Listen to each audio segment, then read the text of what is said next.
Just step up and make it happen, it's a lifestyle. Living young and restless, yeah, we quite wild. If I want it, I'ma get it talking right now.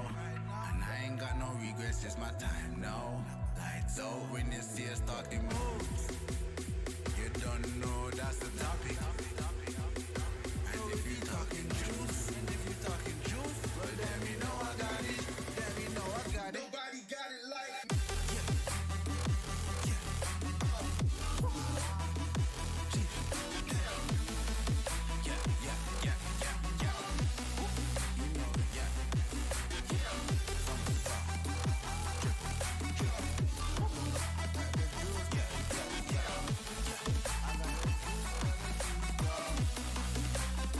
You know.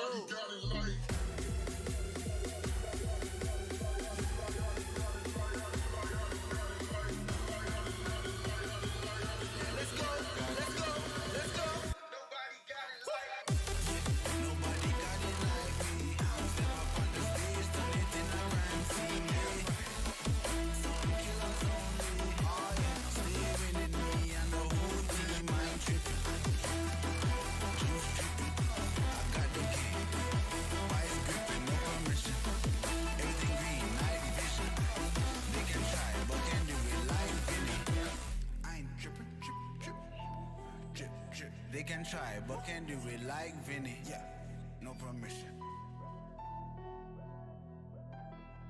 I got it.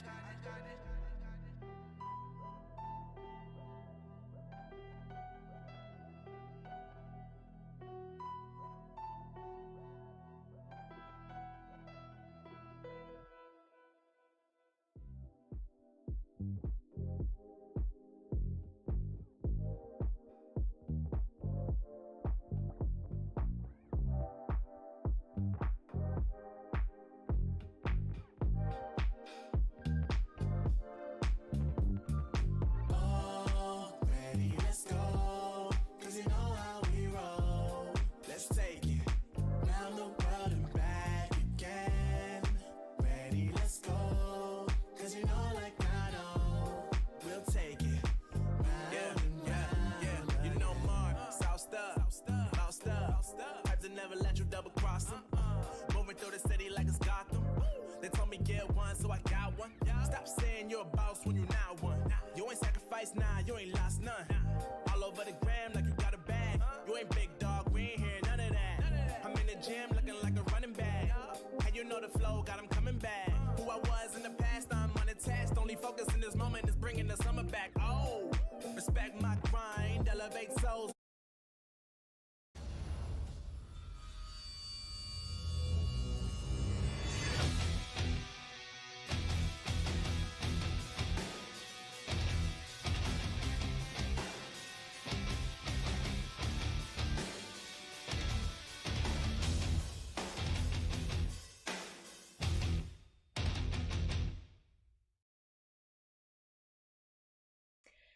Welcome back, ladies and gentlemen, to ESL Season 10 of the Southeast Europe Championship. I'm traveling, and of course I have with me the lovely Nick Holden to take you and us through a day of two best of threes, one team getting eliminated, one team throwing themselves down to the lower bracket, and only one team coming alive to see the light of the day back in the upper bracket.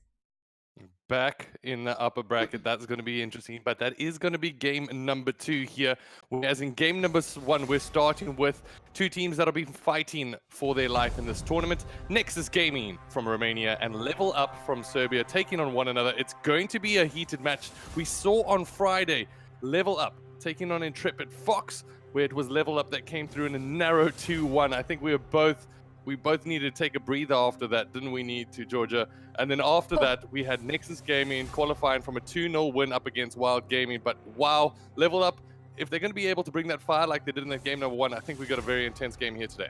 I mean, not to be disrespectful towards Random 5 and ASUS Rogue Elite, but if there's something juicy I want to see today, this is going to be the game between Nexus Gaming and LevelUp.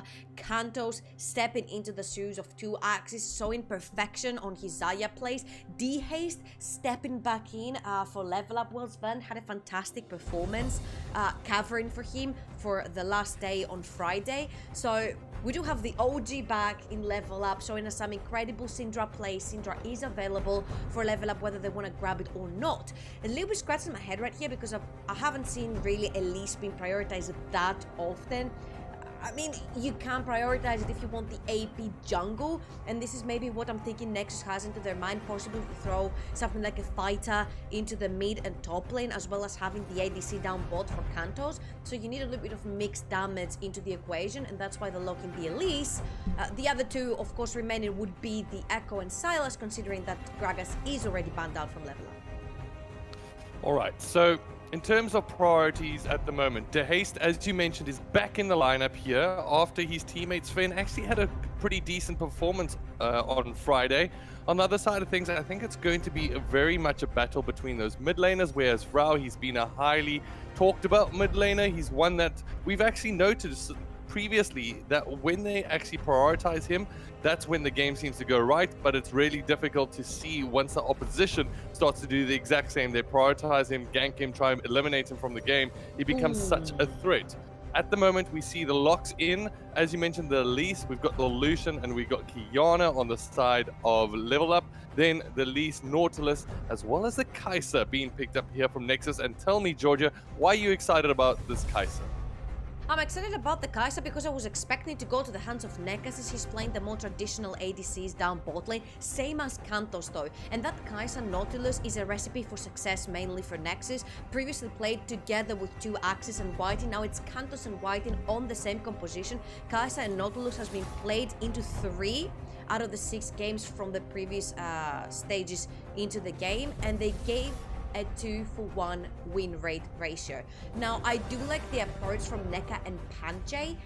I'm not thrilled because the Braum is not extremely into the meta right now. He can't play as aggressive as a Rakan, as a Thresh, as the Nautilus that we've seen Panjay play on, but it definitely does match and pair up really well with the Lucian. Neka though, he's not a guy that we've seen a lot shining into the lane, and not because he doesn't have the mechanical ability to do so, it's just because that he likes to play a little bit more laid back, especially when he plays towards that Xayah, that Kalista, that Xayah, that Ezreal, that Caitlyn that we've seen him play, something that scales later into the game. This time, he's opted for that early game aggression paired up with his other half until Senna comes into play, at least the Braum. All right, Senna, obviously one of those newly announced champions. At last! We'll have to wait and see what happens. At last, the Jarvan paired up with the Kiana, Nick. Justice in the battlefield. Yeah. So much damage that can actually be thrown out. That stun, that knock up, that one burst potential. As soon as you get somebody into that cataclysm, really becomes quite dangerous. On the other side of things, Gangplank going to be used, and I don't mind that pickup, just once again exerting some global pressure. However, the Yasuo will get hovered over, and this is a combination that we saw last time when the Gragas, I believe, slipped through with the Yasuo for Nexus Gaming up against Wild, and that was quite a lethal combination. Now a little bit more on the shoulders of Rao, since he's only going to be running it by himself, essentially with the Nautilus. He doesn't have that jungle pressure for that knock-up as well. And here you start thinking about the plan that Nexus had from the start. Like I mentioned at the start of the game, at the start of the ban phase, the only reason that I feel Elise was prioritized here is to give Copendown a very strong AP jungler to put that AP damage into the mix, since I thought that Nexus were gonna go for kind of full AD composition, but you need to add the element of AP to try and get that mixed damage for more potential into one shot and summon, especially on an assassin such as Elise. Now, I will 100% agree with you. The only way for Vrao that's not in his hands to get him into a team fight would be the ultimate on the anchor coming in from Nautilus, which is not something you can necessarily rely on because it's going to be frontline this time for LevelUp. If Lotus chooses to go tank, if Panjay is in the front line, I don't think these should be the two targets that you would ideally want to ulti. If you're the Yasuo, you definitely want to be catching the back line, but there's no one to provide the knockup back there but yourself. Yeah, and I mean, that's going to put a lot in terms of on Rao's shoulders, knowing that he's going up against DeHaste in the mid lane. They're both also running ignites. At this stage, it looks like the bottom lane is also going to be playing quite aggressively. If anything from the past of what we've seen in the bot lane, it's Panjay. He's so aggressive, especially when he's got champions that have a hook. This time that hook is actually going to be landing on the side of Nexus Gaming, whereas we actually haven't seen too much of him with the Braum. So that's going to be quite an interesting matchup. Of course, Braum offers you engage with that Iceborne knockup, but at the same time offers you that disengage as well. So I'm quite interested to see how they can play in this bottom lane. Obviously, people know about that Lucian passive mixing together with the Braum, and that just provides a deadly combination. And to be honest, I want to be able to see LevelUp play off of their bot lane. They've got a couple of big options. However, as soon as level 6 comes, you know the priority needs to go towards mid from Lotus.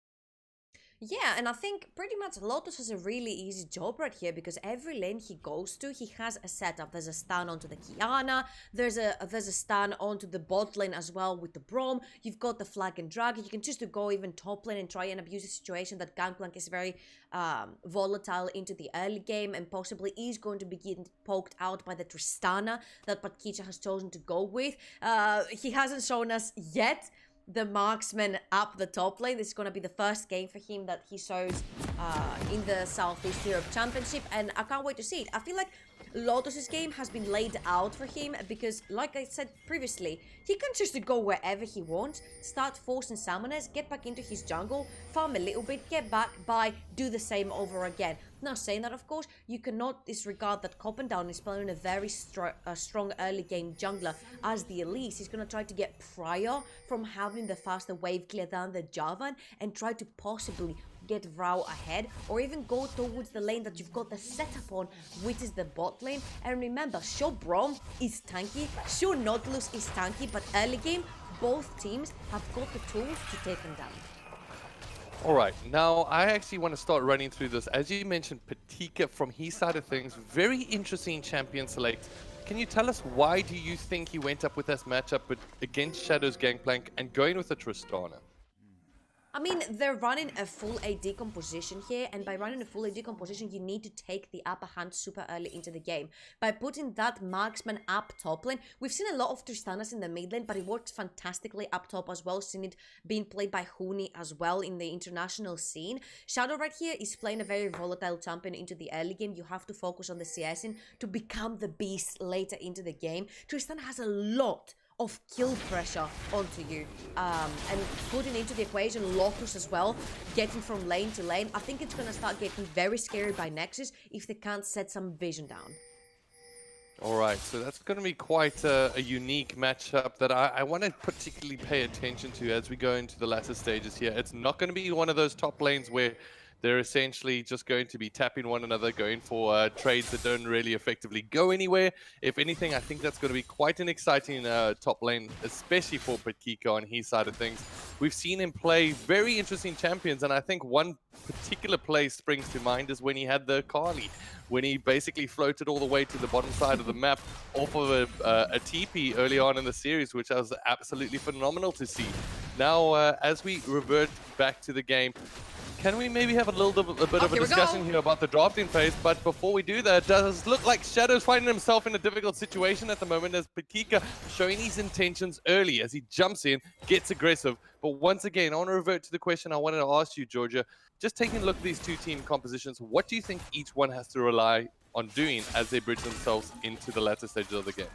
I think it has to come from the side of LevelUp. You kind of sort of have to snowball. You have chosen the stronger lanes here, especially up top lane, so you can try and pressure Shadow as far behind as possible. And remember, in the best of 3 we saw on Friday, Shadow was the one underperforming. Shadow was the one with the slow TPs, the missed ultimates, not being there in team fight, and just pretty much surviving on a side lane, producing nothing, not even pressure for his team. So if there's one side that you would choose to hit if you level up, that would be the side lane up top for Shadow. Now here, both junglers are waiting for that counter guard. Copendown though has the intel that Lotus is indeed in the mid lane. And Vrau does manage to get his Cyclone up and ready to go, as that's going to negate some kind of attack there from DeHaste. As in the bot lane, it does look like Whiten's going to be able to land the Ignite and will be able to pressurize his opposition at the moment. Santos not going to be too deep, but it is Copendown that comes from the top. The Dirty Spider lands down low. And once again, it is going to be Nexus Gaming coming up with the first kill of the game.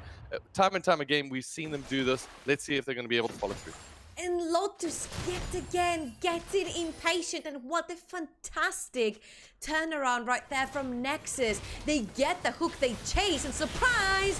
It's a spider coming straight out of your jungle. Repel is gonna get Copen down out of there without a scratch, and that was a great play from Nexus to try and get that bot lane rolling, to try and get the Elise ahead. Remember, he's the only AP damage dealer in the team.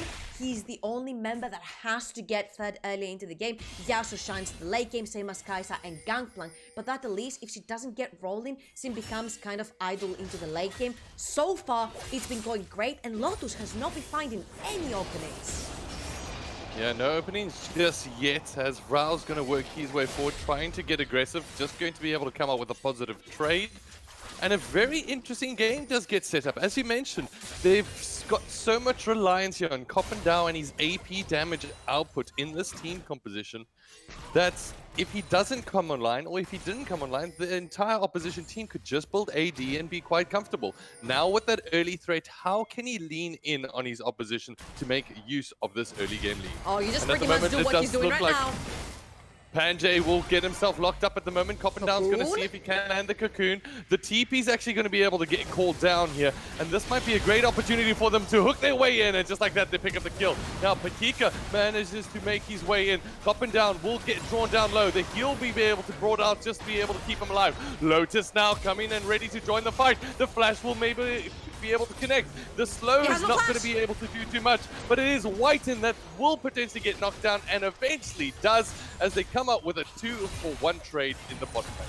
Fantastic counterplay right here from LevelUp. I was like, sure, this is what you need to do with your Copen down. Go back bot lane. That Braum does not have flash. They capitalize on the lack of the Summoners Full on Panjay. What they didn't account for, though, was Pat Kicha on that early game marksman, who is very strong, by the way, teleporting down bot. They're trying to catch Rao here, but they're not going to manage it. So they teleport Pakicha down bot lane. Lotus is there for the extra help. And you see Neka at last playing that aggressive play onto the Lucian. Lotus grabs a kill for himself. But Kicha is going to grab, I think, the last one over here. Yeah, and Lucian cashes in as well. So all the important members grab a kill each. And Shadow is going to really suffer towards the top side now, because Vampiric Scepter has been picked up by Pakita. He has the level 6, and the problem right here is that, sure, at the start, only Gangplank could regen health, but right now Pakita can go for these super aggressive plays over the barrel, so kind of dodge them and go in for the 1v1, and then stand back and lifesteal with the Vampiric Scepter and do that over and over until he can grab a kill. Taking a step too far, as the Braum passive will be able to connect, and just like that gets the stun down. And good night and good evening, Whiten, as he's going to get eliminated once again. As you mentioned, once again, that top lane Patika doing so well to get that kill, teleporting to the bottom lane. But Georgia, the question remains, did Shadow have an opportunity to come and join that fight? And if he did, why didn't he join with his TP? I don't think so. Pakicha had already refreshed. He went back to the fountain. He had grabbed his Vampiric Scepter at that point, and Shadow was in the top lane just with his Flask. So it would have not been possible to do that. I'm more referring to the previous fight, though. I do apologize. Maybe I didn't phrase that well enough. That previous fight where Pakika actually teleported into the bottom lane, I think there was an opportunity there for Shadow to join in, but he still didn't. And once again, we reverted to that question right in the beginning. He hadn't back, but Kicha had already gone back to the fountain to purchase items, and then he TP'd into the fight while he was armed, locked, and loaded, while Shadow was only sitting on that flask. So had he TP'd in there, and I'm pretty sure he did not have level 6, if my memory serves me right, because the ultimate did not go down either. So he was a level down, he was items down, and he couldn't. I don't think he would have given anything to the team fight right there. No. Lotus. Oh, Lotus has been unlocked. His way in. After this incident down the bot lane, Lotus has been unlocked. His confidence is above the roof. They're feeding the correct member of LevelUp right here. Neka is the one that needs to kind of spring ahead of all the rest, because he's playing on that very small, tight line of Lucian, where you gotta be a beast in the mid game. If you're not there by mid game, you kind of fall off, and the Kai'Sa starts coming online.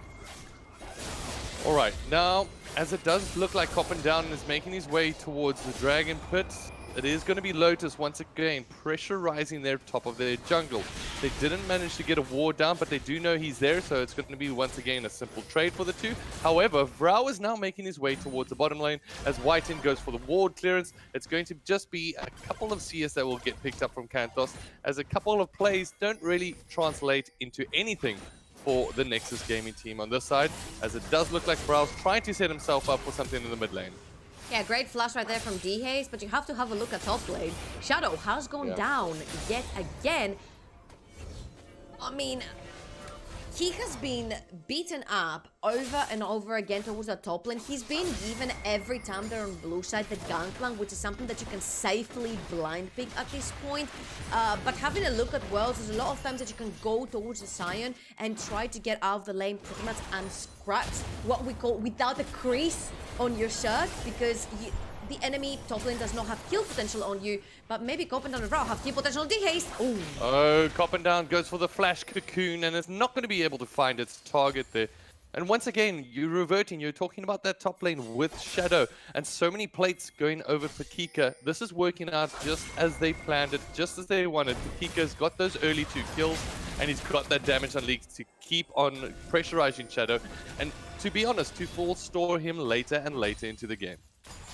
Yeah, and I think LevelUp have studied here the fact that Shadow has been underperforming in the previous games they've had, so they're like, fine, we know Pakicha is a really strong player, we're gonna put him on a champion that he can outperform Shadow on, and he can join the fight to kind of carry them for us.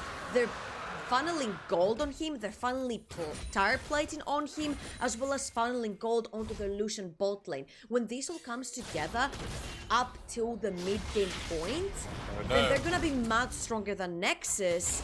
Let's see if D-Haze is gonna check Shelly. He's not. Oh, wait. He does actually eventually double back, as it is going to be Elise that is forced to repel. Vrao now being able to join the fight. However, there's a cannon barrage on the top side as Patika jumps all the way in. Shadow's going to be able to reset the fight, but there's not enough distance between him and the rest of his team. It's not the reset that is going to get found by Patika in time, Lotus. as Vrao looks to try swallow him down, but he's going to have to back up as Vrao dances between the minions. But this dance will get flashed over, as it's going to be the follow-up here from Lotus. He managed to land the Cataclysm as the kill will get picked up, but it forces the flash from Shadow. Great play there from LevelUp to secure the kill.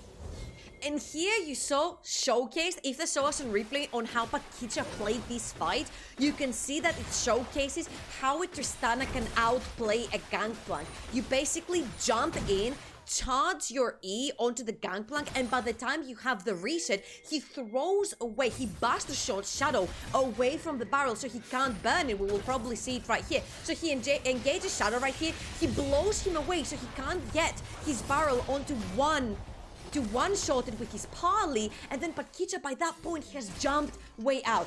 Had he have mana right there to possibly finish that, and Lotus outplaying, he knows that Vrao has the ignite so he's gonna die, possibly cagey Shadow here for another kill. Absolutely massively outplayed by LevelUp right here. And this is what I actually like to see from Lotus. I know we've seen him being consistent in jungle, but we really haven't seen him raise his hand and step forward and take charge throughout this entire series of the ESL Sec Championship. So far in this game, he's stepping up in a massive way with this Jarvan in his back pocket. However, Neka. now Neka, get your dancing shoes on and get ready to tap dance. That's a 4-man bot, like the next gaming team is getting ready to dive, but they eventually, Sano minds prevail here, Georgia, as they decide to back up. Yeah, you don't really have vision on anyone. Bromy's gonna come in lane eventually, and together with him, he's bringing Lotus. So they do want to defend and possibly not allow any turret plating to be cashed in by anyone. Look, they're fending off the entire team, so nobody's cashing in on the turret plating. This is genius from LevelUp. Misfortune there from Nexus Gaming that once again Lotus was in the right place to be able to support their push. Vrao on the other side of things, not going to be actually picking up on Pakika, rotating towards the mid lane, as it does look like they're going to keep pushing. And that top lane turret is down, but in the bottom lane we've got some action as Copendown's going to have to pop the stopwatch. Lotus jumps all the way in once again with the Cataclysm. He's going to flag and dash all his way through, as it's going to be Kanthos trying to get some support here from Vrao. Whiten trying to get the knock-up. The Cannon Barrage is going to be able to come down low. Vrao now working his way forward, will be able to bring up that wind wall. Does he get it on Necker? Does he get the follow He through? wants That's more. exactly what happens. He looks for the second as now Kanthos puts him between a rock and a hard place, and Panjay's trying to come up solid, but the wall will be built up by Braum once again to come up solid. Panjay brings out the stopwatch in time, but it's all a bit of a formality as Rao picks himself up too. So many things happened in order for us to end up with Nexus claiming all these kills. At the start, they spawn Shelly, Pakicha TP's bot lane at the tri-burst. That's what we miss. So they LevelUp brings all their forces down bot lane, all 4 people, to try and fend off Nexus so they don't cash in on any of the turret platings that Shelly destroyed in the bot lane tower. Then, Pakicha made his way all the way up top lane because Shadow was farming undisturbed. So you want to try and stop that. So while Pakicha is going towards the mid lane, Nexus is like, fine, since we have the numbers advantage, we're gonna pull that fight down bot. They end up winning that, but because Panjay survives for that long, D-Haste had already rotated up top and taken the first tower of the game, while Pakicha had taken a lot of tower platings in the mid lane. All right, so Georgia, now as we're at the 15-minute mark, we asked ourselves the question of who was going to be able to dominate the lane presence. Now, if we just take a look at towers across the board, it is going to be Pakicha that did exactly that up against Shadow. His lane came out on top, but at the moment in terms of gold difference, we're sitting at around about 1k. Nexus Gaming, on the other hand, we said that they more than likely had a little bit of a better team fight on their side, whereas Pakicha, in terms of his split push potential, is absolutely massive on that Tristana. How do you feel that things are setting up, and do you think that either one of these teams has really let themselves go here at this stage of the game? Somehow I feel like they're disrespecting the Gangplank in the top lane. They're letting him farm way too freely. You can see that he's now about 20 CS above the Tristana, and you can argue, sure, that Tristana is much stronger at this point, but this is what Nexus is fighting for. They're fighting for the late game, and LevelUp are not that far ahead to call it quits already for Nexus. It's only 1,000 gold deficit for them, and they can fight through that. They can scale into the late game, get the Kai'Sa online, get the Yasuo in, get this Gangplank crit. We saw Huni building triple IE. Oh, it does look like they try to go in, but Whiten's going to be able to pop the shield as Lotus follows his way through. Kanthos going to keep the damage ticking, as it is going to be the Cannon Barrage that lands down. Haste with that burst potential will be able to roll forward, and Lotus pops a stopwatch as he gets out alive, and that's some great plays going over to Nexus Gaming. However, in the bottom lane, it is Rao picking up the tower, as well as a good amount of gold in the back pocket. Shadow, you're going to revert to, I don't know, what's less than a Shadow? Nothing at this point, as he does fall down.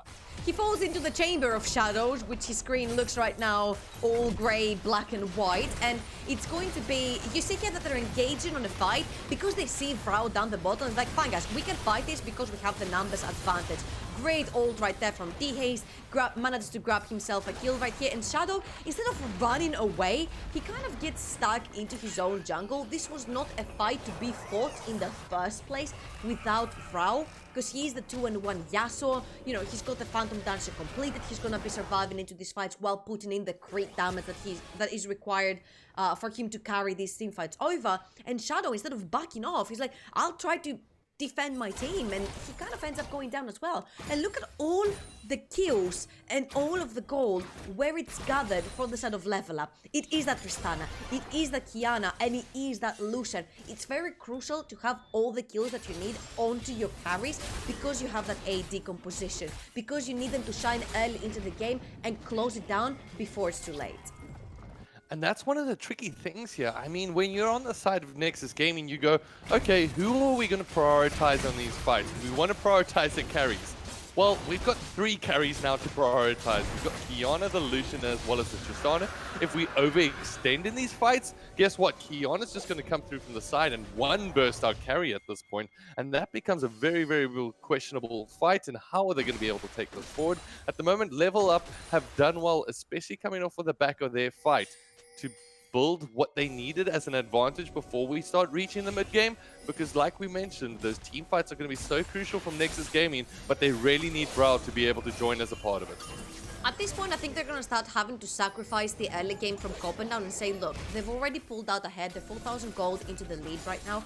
They're all squishies. We've got a Gangplank, a Yasuo, a Kai'Sa. Even Kai'Sa herself can jump into the backline later into the game and destroy one of these carries. So all they have to do is sort of slow down the pace of the game, try to push out their side waves, get some vision inside their jungle so they feel safe to keep on pushing the waves, and slowly but surely start getting these items rolling in. Only then they will be able to try and fend off that very aggressive level up lineup. And remember, the AD scaling composition will start falling off later into the game. Now, is Nexus gonna be able to hold the game alive for that long? We'll have to find out. Well, they held this tower. We'll have to find out. As it does look like the tower is about a breath away. Somebody can literally lean their elbow on that and it will fall down. A Soraka but banana? For right now, yeah, Soraka banana could even take that one down and maybe call that one a banana split. Who knows? 3 HP left on that tower. As in the mid lane, it is going to be Vrao once again trying to go for that push. They're going to actually split Shadow across, knowing that he's got that TP available to him. From a little bit of an earlier split push as well, Vrao managed to get some good shots onto that tier 2 tower in the bottom lane. So they want to clearly exert that pressure with the split. Alright, now keep an eye on the item spikes right here. Yasuo already on that creep build, completed Phantom Dancer plus Infinity Edge. The Gangplank going for the Sterak's. Once he has that, he will be able to output even more damage into the team fights. He will be able to keep himself alive for longer against these carries from LevelUp. And the Kai'Sa, when this mana moon that's been stacking up becomes a Mura mana, this is where she starts coming online. So once these items transform and come online, I think this is where Nexus are gonna have to start looking for these fights. Alright, and at the moment it is going to be Necker just pushing down that mid lane as we get to the very interesting stage of the game. So far, if you're Nexus gaming, you're kind of happy that these Drakes are not going to be as beneficial as a Mountain or Infernal would have been at this stage. And you're going, okay, well, we can deal with this. They've got higher rotation potential in terms of getting across the map, in terms of speed boost. But at the moment, we're not too worried knowing that we can actually do some damage across the map with Shadow and that Cannon Barrage available to him. As we lead into this next stage, it's going to be quite crucial. Yeah, I think it all comes down to Shadow right here. Will he be able to perform into these fights? He needs to start, you know, getting himself together right here and proving to Nexus that he can actually be a valuable player for them and not just a side lane nuisance for whoever's in the top lane in the opponent team. Alright, Copenhagen's going to land the Cocoon, but it's going to land on Braum. On the other side of things, Whiten's going to commit to the fight. The TP's going to be able to follow its way forward as Whiten is taking a step potentially too far. Neck is going to be able to pick up the kill, but Kika now getting ready to join the fight. Shadow decides, you know what, he's going to remain in the side lanes and keep on pushing as he's not going to commit just yet. The Baron play will get pulled out here.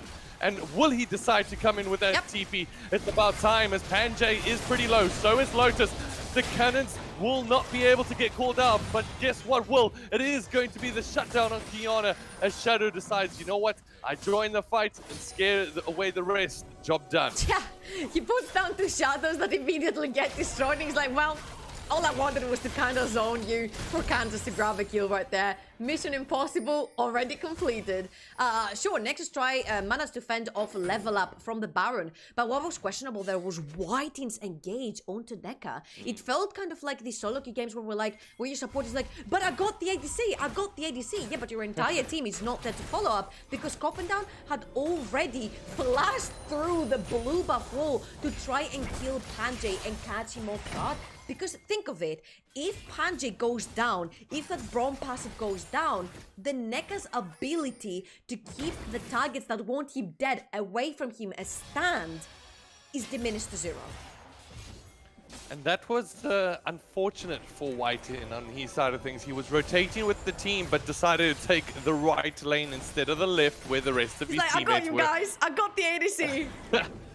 And it does look like, talking about important Drakes, the Infernal will now pop up, and with this ADC composition from LevelUp, these Infernal Drakes really do hurt.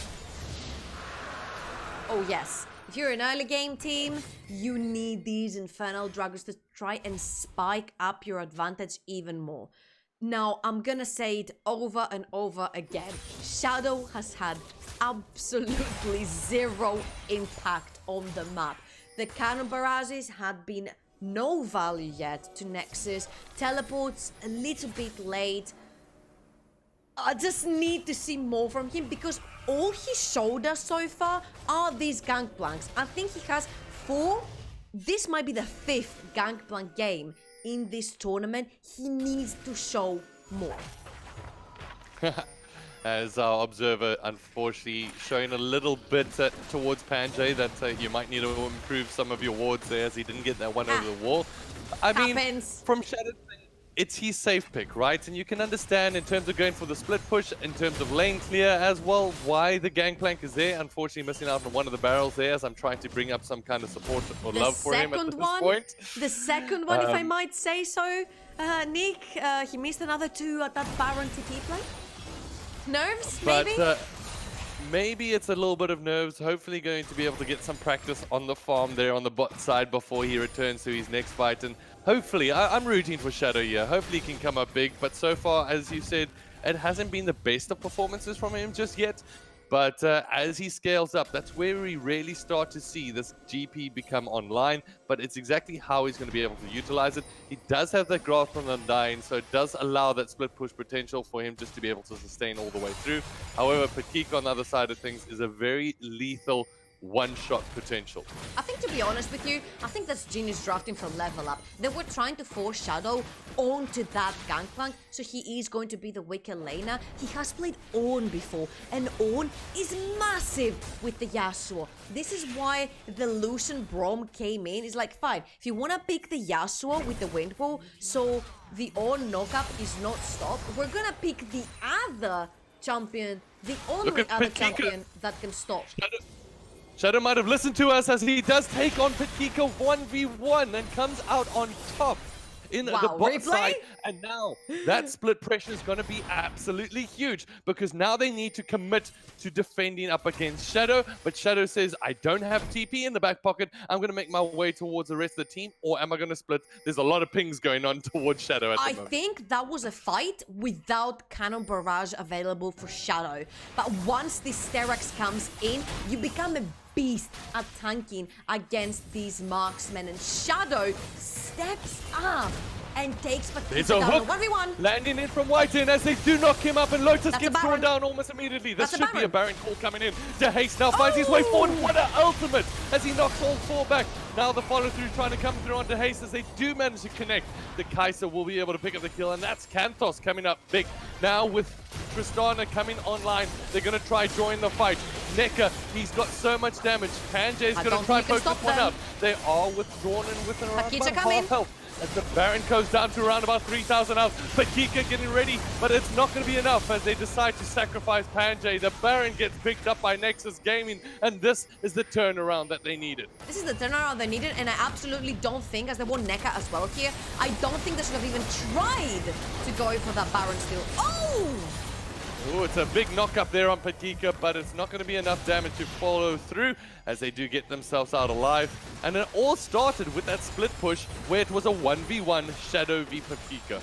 And you could have potentially threatened and inhibit a tower mid lane, take the last outer up top, pressure that bot lane wave that's coming at you. You've got 2 marksmen, but Kicha is way too late because he died and he had to come all the way from Fountain, and you've got a Brom Lucian. Tank the towers, pressure your wave mid lane, and try to get the inhibitor tower in return, because there's absolutely 0 chance that you're going to steal the Baron. I mean, I've not seen a Lucian steal, I don't think, onto the Baron, and that would mean that he would have to flash into the pit and try to potentially Q the Baron to try and steal it with some massive outplay. But the Q execution with the smite from Copendown, I think it's really hard to steal a Baron from, especially since Lotus was dead. Nah, So, I think like, that was a bit players are way gonna too start ambitious here. having to come into term with what is happening on the map. If you're gonna sacrifice some members and say, fine, we died, they're gonna take the Baron, actually be okay with it and try to pressure your advantages elsewhere in the map. Pressure that mid lane wave, take inhibitor tower, and then back off and have something that you can threaten the map with as well further into the game. All right, as the next Drake will get picked up here from the Nexus Gaming team. It does look like Infernal will be next on the list, as now some kind of macro advantage does get put over to this Nexus Gaming team.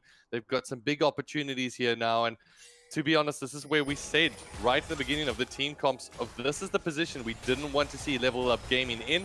They're all about trying to press their lane advantage, press those 1v1 situations in the early game. Now as we're in the late game, it's all about those team fights, and this is where Nexus Gaming really step into their own. That's it, they've come online. Kai'Sa almost on 4 items, 5, 2, and 4. The Yasuo is doing absolutely fantastic, but Keitra knows that he can't stop Shadow on his own anymore. Essence River already incoming for Shadow.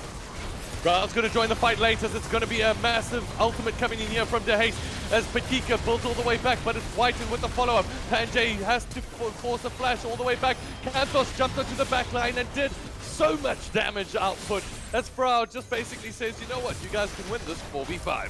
Kanthos might not be playing Draven like 2 axes, but welcome to the League of Late Game, baby. Kai'Sa is online, and they actually managed to fend off a really good strategical outplay in the draft phase from LevelUp, and they're going to claim the first victory against the team that we thought was superior. Yeah, and right there from Nexus Gaming, absolutely massive to be able to collapse on that fight. They didn't even end up needing Vrao, which really speaks to their late game scaling and how much damage could actually be output by Shadow and those barrels as soon as he came online from that side of things. I think he's got playing that massive sneaky shutdown. Nick. I think he's pretending the gangplank is not working. I think he's dying on purpose. He's like, oh, I'm not hitting my barrels. Oh, I'm dying. Yeah, don't give much attention to me. And then the late game comes. He walks in. He's like, yeah, I'll just 1v1 the Tristana. Fair and square. Easy Okay. does it. It is Nexus Gaming. Take the win. We're going to cross in ad break and be right back.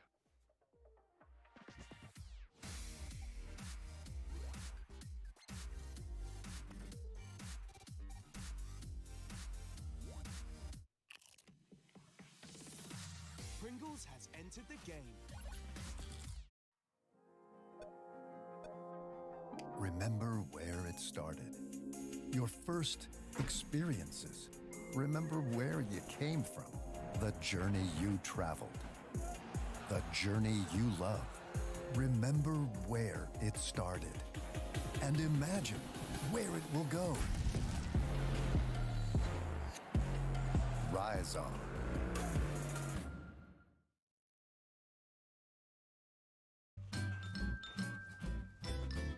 You ready? Huh? Hey, easy boy, huh? You ready? Huh?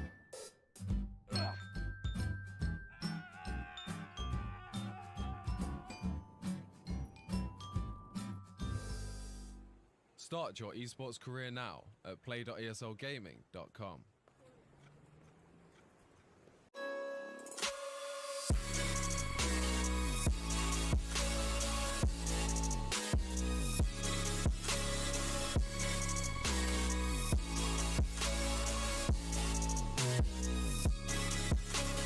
You love it, you wear it. What's your style? Get your merch at shop.eslgaming.com.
working part-time jobs, chasing all my dreams now lately.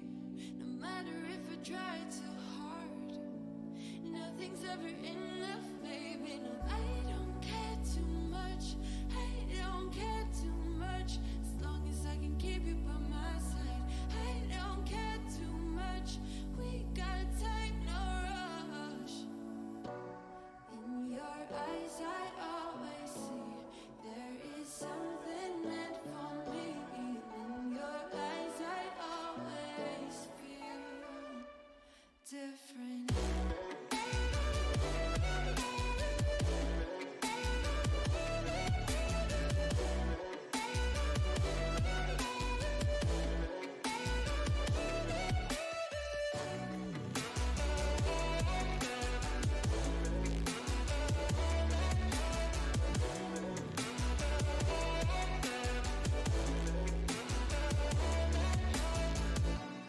Tell me everything's alright. Life is just a bunch of faces, and if it's not, we'll still be fine. I know we're going places. I don't care too much. I don't care too much. As long as I can keep you by my side, I don't care too much. We got time, no rush. In your eyes, I always see there is something meant for me. In your eyes, I always feel different.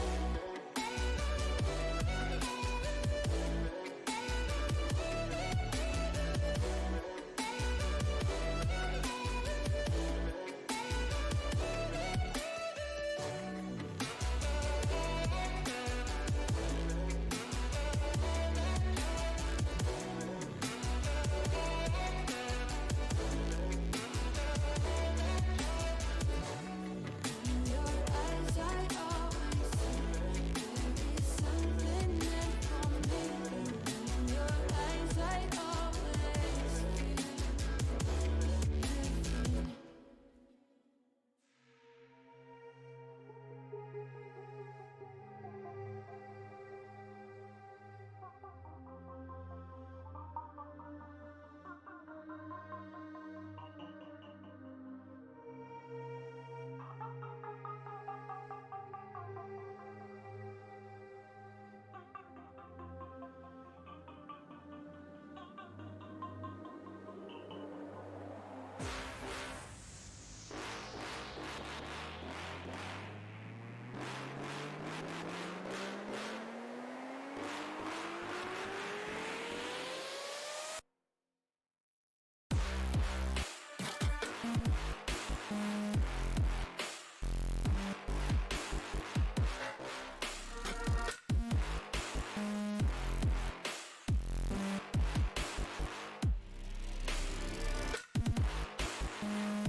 Welcome back, ladies and gentlemen, to ESL Season 10 of the Southeast Europe Championship. I'm traveling and I'm here with Nick Holden to bring you our second game of the day for our first best of 3 in the lower bracket between Nexus Gaming and LevelUp. And oh my, I'm gonna be honest, not the pessimist here, but I was not expecting the turnaround from Nexus.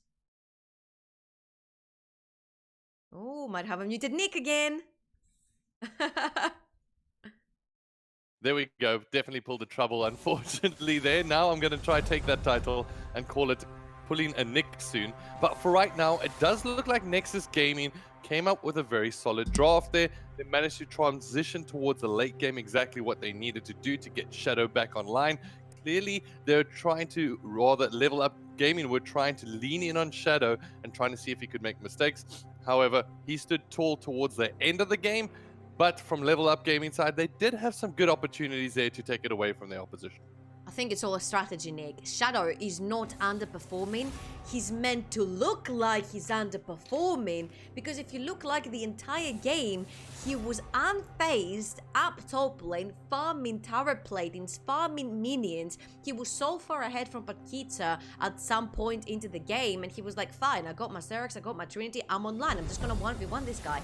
And I think my eyes fall straight onto D-Haste, because we've talked about how great performances he's had in the previous games, and in this one he sort of fell flat. We talked about Kantos playing about NECA playing really nicely and aggressive onto that Lucian, grabbing kills for himself, Paquita all over the map onto that Tristana, trying to abuse the situation versus the Gangplank in the top lane, deeping down bot to refuse turret plating from the Shelly on Kantos. And then D-Haste, for me, he was the big question mark into this game, and I'd like to see him on something that I have more faith on him on, and that would be the Syndra. Alright, so the Syndra will get picked up here, and hopefully this is a mid lane Syndra. You know how I feel about these bottom lane Syndras. So far I haven't seen it come online too much. However, on the other side of things, the Kindred may be a direct counter, because in terms of the Lamb respite, being able to throw that down. But once again, before I speak too early, I'm going to rather wait for Nexus Gaming to come in with the lock-in, which it does look like they go with the Nautilus. And their the second Kai'Sa. pickup will be key here. One thing I do want to point out, though, from that previous game, I don't think we can really discredit Copendown too much on saying the side that he was so crucial to be able to get out that early damage with that Elise, which offered them such good transition in that mid-game. Wow. Sure, okay, I'm gonna go into Copendown. He had to do that because they first picked for him. A first pick Elise is not usually something that you will see being prioritized in the pick and ban phase, but because they would be lacking that AP damage, Copendown had to be the person that turns the tides around and provides his team with what they're missing, and did he do that very successfully. Now again, they're gonna pick for Shadow that Gangplank up top lane, and I'm expecting to see a Kai'Sa lock in here, because Kantos was playing so unbelievably well onto this champion. Very patient, very methodical. They're playing on your heartstrings, but it is going to be the Kai'Sa, I'm afraid here, Nick. It makes sense. There's two S-tier ADCs right now in the league. One has been banned out. One has to be locked in at some point. And remember, Nexus Gaming, this is the bread and butter. That Nautilus Kai'Sa has been in, what, 1, 2, 3, 4, that's the 5th game playing Nautilus Kai'Sa at this point. Yeah, and it's a combination that has proven to be quite valuable for this Nexus Gaming team. On the other side of things, clearly just toying with my emotions, hovering over that Wukong. I'd like to see him one day again return to the good old Summoner's Rift, but for right now, I don't think it's really in a state to be able to do that. However, when it comes down to the banning stage, it does look like that Karthus, Orianna, a couple of targeted mid-laning bans coming out here. The question is, LevelUp Gaming with that Tristana, will they feel comfortable enough to once again put it into the top lane on Paquita, or do you think that that still is going to be an ADC traditional pick here? At this point, I don't think I would see the Tristana down bot lane, but LevelUp have all the luxury in the world to put her wherever they feel fits more.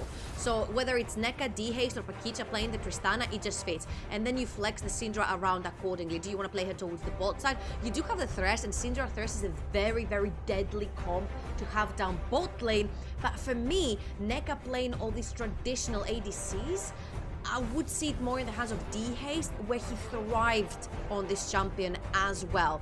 Now, Vrao gets smacked in the face pretty much with all these bans thrown at him, the Yasuo, the Pantheon, the Orianna, the Diana. But one thing that slipped through the cracks is a really strong early game jungler, another AP jungler for the side of Copendown, and this time it is going to be the Gragas.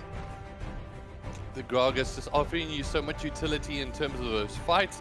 I think this is a kind of composition where Nexus Gaming were wishing that LevelUp didn't ban the Yasuo. Can I say because something it's crazy? just the perfect combination for him. Yeah? Vrao might lock in Camille here. Camille and Gragas give you so much priority into the river that whoever walks in, it kind of works like a Sejuani Camille sort of scenario, which came from the LCK. It just gives so much prior into the river, and this way you just try to keep your laners safe but securing all the scuttle crabs. And also whoever dares to walk in there. The lockdown instantly and taken away, but I'm blubbering. It is going to be the Kale locked in, most likely for Brown. Alright, so that Kale will get picked up, and there we go. We have our full team compositions across the board. Now taking a look at what they're going to be able to achieve here. It is LevelUp Gaming once again going with that very, very heavy ADC, or at least going to be able to get that consistent damage out. However, will they have the same kind of time that they did last time? Are they going to prioritize Shadow on the top lane? However, on the bottom side of things, Coppin down.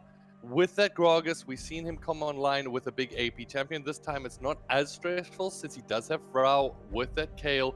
And we've seen Frau on the Kale before, and he's been looking pretty strong. Yep, and having the Gragas right here and not the Elise, it makes it much easier to shut down Patkicha up top lane and alleviate all that pressure off of Shadow that he pretty much didn't have much of last game. Sure, he was getting into these unfavorable trades, if you will, but he didn't end up going down onto a 1v1 between the two in the top lane. So it was also Shadow that ended up locking in the Sterak's and going on that 1v1 versus Patkicha, and you're like, wait a minute, Trouble, look down bot lane, because he just did it. So I'm gonna call it strategical misplace, everything that Shadow has been doing so far into the game. It's all been a strategy from Nexus to try and get all that focus away from him and onto the rest of the members of the map. And now I do kind of like the Kale going in. You know, the Gragas has to go deep into the fight to try and get that ultimate rolling, to try and get the flash body slam.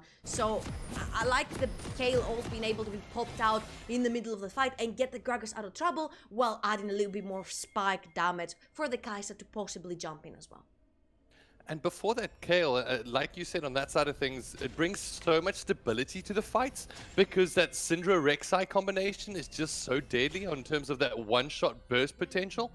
However, now that the Kale comes into the fight, can just protect themselves, add another layer there, and say, you know what, you're not going to bring this fight, a team fight, down to a 5v4 situation almost immediately. We can add that kind of protection in, and right now, I kind of think that this is LevelUp Gaming saying, you know what, we're going to take a very similar team comp from what we had in the first round, and we're going to see what we can run with it. But Neko right now does look like he'll be able to get out of that situation and is forced to start with his E. As I was saying there once again, I think this is a very similar fight to what they had last time. This is LevelUp Gaming going for that lane presence, that lane potential, whereas on the other side, Nexus is going for those team fights, and let's see what's going to be able to happen in this game.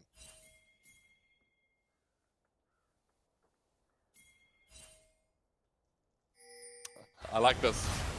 We got 3 LevelUp players hiding in a bush as Shadow's in and check. Will he flash over the wall? He does exactly that. They actually flash right back over as Patkicha picks himself up the first blood. That is going to be a difficult laning phase here, but it is going to be Coppin down who gets ready to fight here. The TP follows its way forward as it's just going to be the protection of that red buff as they will be able to secure that, but it's going to be a difficult lane here for Shadow going up against a 1-0 Patkicha.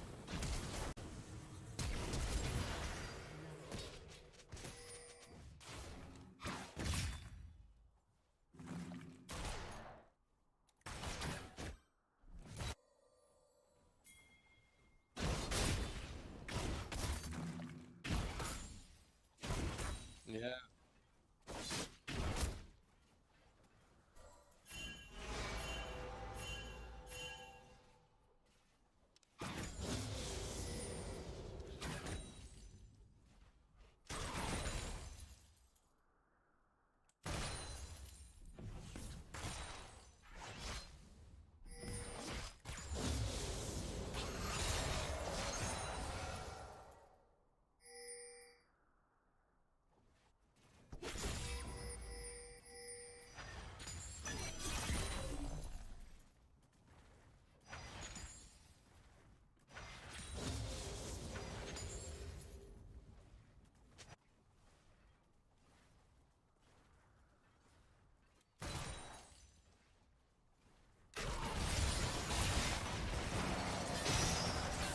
And right now in the bottom lane, it does look like we've got some action going on at the moment, as it's going to be the hook that connects. But this one should get separated as no one's going to be able to find the mark.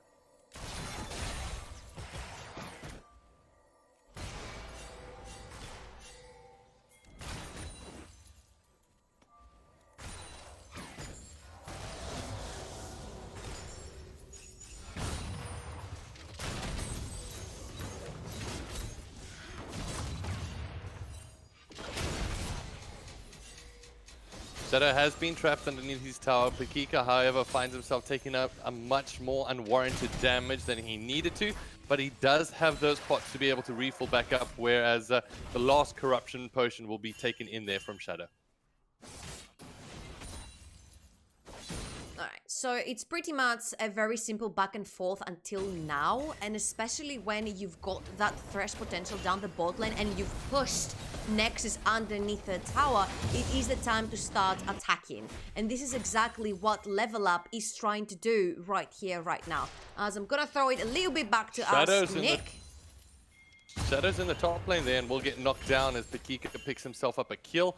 It's going to be quite interesting now with Pakika becoming so strong on the top side of what he's going to be able to do, because it is going to be a very, very tricky time there for Shadow. We mentioned how difficult it was in game number 1 for him, at least at the starting phase. Now Pakika's 2-0 and he's got himself, probably he's going to build towards that Vampiric Setter, try pick up that Blade of the Ruin King once again. And it's not going to be easy for Shadow. And remember, that's a pretty similar start that Pakita had in the previous game, minus the first blood. He managed to cash in from that teleport, if you remember, down bot lane. Now, he does not have to do that because he's one-on-one beating Shadow in his own lane. Now, the key thing here is that Shadow needs to keep on farming as well as he is. He's not that far behind yet, just 4 CS. And remember that the tides will eventually turn. Now, this time though, you still have that late game scaling ADC on the side of LevelUp in the likes of Tristana, and you've got a heavy AP mage. Uh-oh. Here comes a tough time. Ooh, it's a knockup that's actually going to get missed out here from Lotus. As Pakika will eventually come up with the kill. But Lotus missing out there on a very interesting flash, as he doesn't manage to connect with the knockup, unfortunately. I think he might have hit a minion. He definitely did not hit Shadow whatsoever. And you gotta be careful with this, because if this happens in a team fight later on, that very crucial knockup that's not gonna land will ensure that the Scatter the Wick is not going to land, will ensure that the death sentence is not going to land. So you need to be careful to land these knockups in order for the rest of the CC to follow through, and follow through the chain and the execution that's coming through from all of these ultimates from LevelUp. Alright, now on the bottom side of things, it's going to be Whiten and Canthos keeping that pressure up, but now Pakika 3-0, Vampiric Scepter, Berserker Greaves as well. That's going to be a very difficult time for Shadow. I mean, you're going to have to try to get as many pots. He's got the Corruption Potion. He's backed up once again. That TP is going to get spent time and time again as that pressure keeps on being built in from Lotus. And if you're Lotus at the moment, you can keep on prioritizing. And this is the original strat that they wanted to run with. Yeah, and I really like the Berserker Greaves here, because it gives you a lot of mobility to try and get away from Down, coming to your lane with that Predator, and also it gives you the attack speed to try and put faster auto attacks onto the Gangplank to burn that E and get the reset on your rocket jump. On the other hand though, Nexus does have the upper hand on the bot side, because the bot lane of LevelUp had a reset. Now, is Lotus gonna go in? I'm not too sure. Lotus has an opportunity to go in here. Does exactly that, but it's going to be the smite that comes in from Down as Lotus will be able to pick up on the lantern. Down follows through. He's trying to get the damage up, but Nika picks himself up a kill in exchange. Whiten now finds himself getting the root on Nika. Rao tries to follow up, as it's going to be Whiten pulling out the flash as they get themselves a kill. That one going in favor of Nexus Gaming. I want to look a little bit in the inventory from Nexus. Okay, none of them had a pink ward to throw onto that lantern. I was worried about that. I was like, someone has to have a control ward to throw onto that lantern, so they cannot pick it up. And I think if you're gonna give away so little kills, I think LevelUp got one kill, and that went to Deka, and then he paid with his life. You've got the scaling Kayle, you've got the scaling Kai'Sa, and you've got an Inferno, and now you've got a Syndra on you. Oh, it's not necessarily the best time for replay, as I believe we've got some action going down in the bottom side of things. It is going to be the replay coming in, as we see once again. This is Nika trying to get out. He spends the flash. The flash gets exchanged there for Whiten. However, on the bottom side, I'm just scratching my head at the moment. I'm not too sure exactly what happened. I think I'm gonna take a wild guess that Whiting died And D-Haste was the recipient of that kill, because D-Haste did not have a kill before that, Nick. And now he's expanded his ult, he's expanded his ignite, and Whiting seems to be in the chamber of the white and black screen.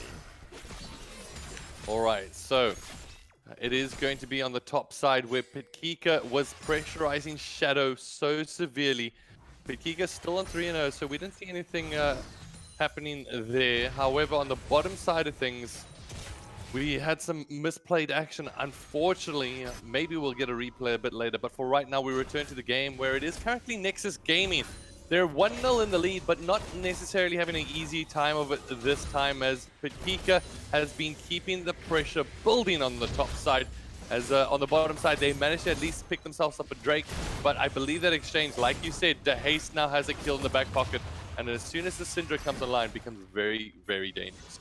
Yeah, but again, I'm scared of the late game from Nexus. You've got the all-in potential from the Gragas and the Nautilus. That flash body slam could eliminate later into the game any of the carries from the side of LevelUp. And we saw how LevelUp fell into the trap of feeling too comfortable in the last game to not push their advantage too hard earlier into the game and get a bigger lead. In response, Nexus manages to close the gap and slap them in the face with their late game scaling. And here, they've got plenty of that to go through.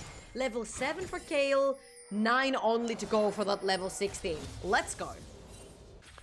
Alright, so on the top side, once again, they're going to keep on fighting, but on the bottom side, look at this from Copendown. He's trying to sneak into the lane and trying to find his way in at the moment. He's going to just hold on tight to see if there's going to be any action here as they try to clear out the final few minions. Look at that from Whiten. He prevents the back and forth from Pante by just being able to hook onto the wall himself. That's what we like to see. Yeah. He was like, no, you're mine. No, you're not. No, I'm not. And he kind of, it's like a hook off the hook. It's a hookception that happened right there. Pante trying to get some. Whiting absolutely denies that. Lotus, though, is getting a lot of free time towards the top lane. This is where he can play towards. You can play towards D-Haste and Petkika. Petkika has absolute priority up top lane.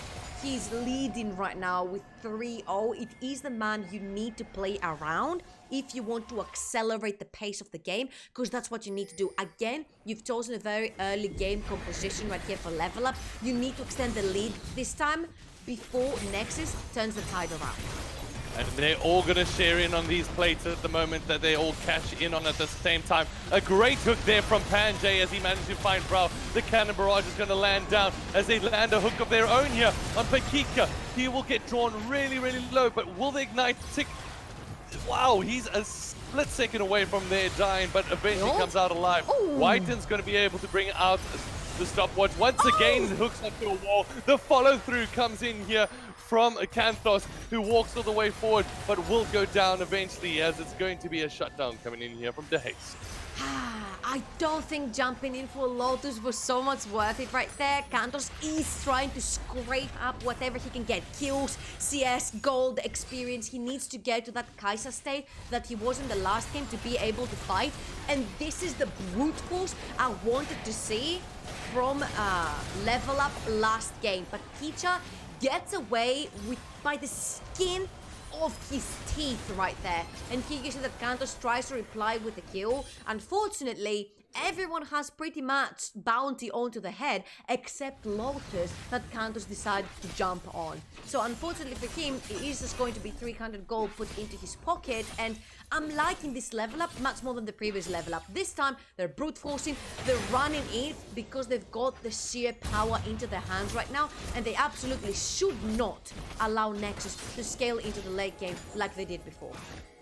100%, and now on the top side, it does look like a gank is going to be trying to get made, but whereas on the side is Kanthos that's getting pressurized here. He will be able to get out with his life, but once again, it's Whiten running away with ease. He gets the hook up against the wall. Will he be able to survive through this as he brings up the shield, trying to avoid more auto attacks? DeHaste will be able to connect with the stuns, but got to say, Whiten with these hooks up against the wall have been life-saving for the most part. Lotus with the kill secure?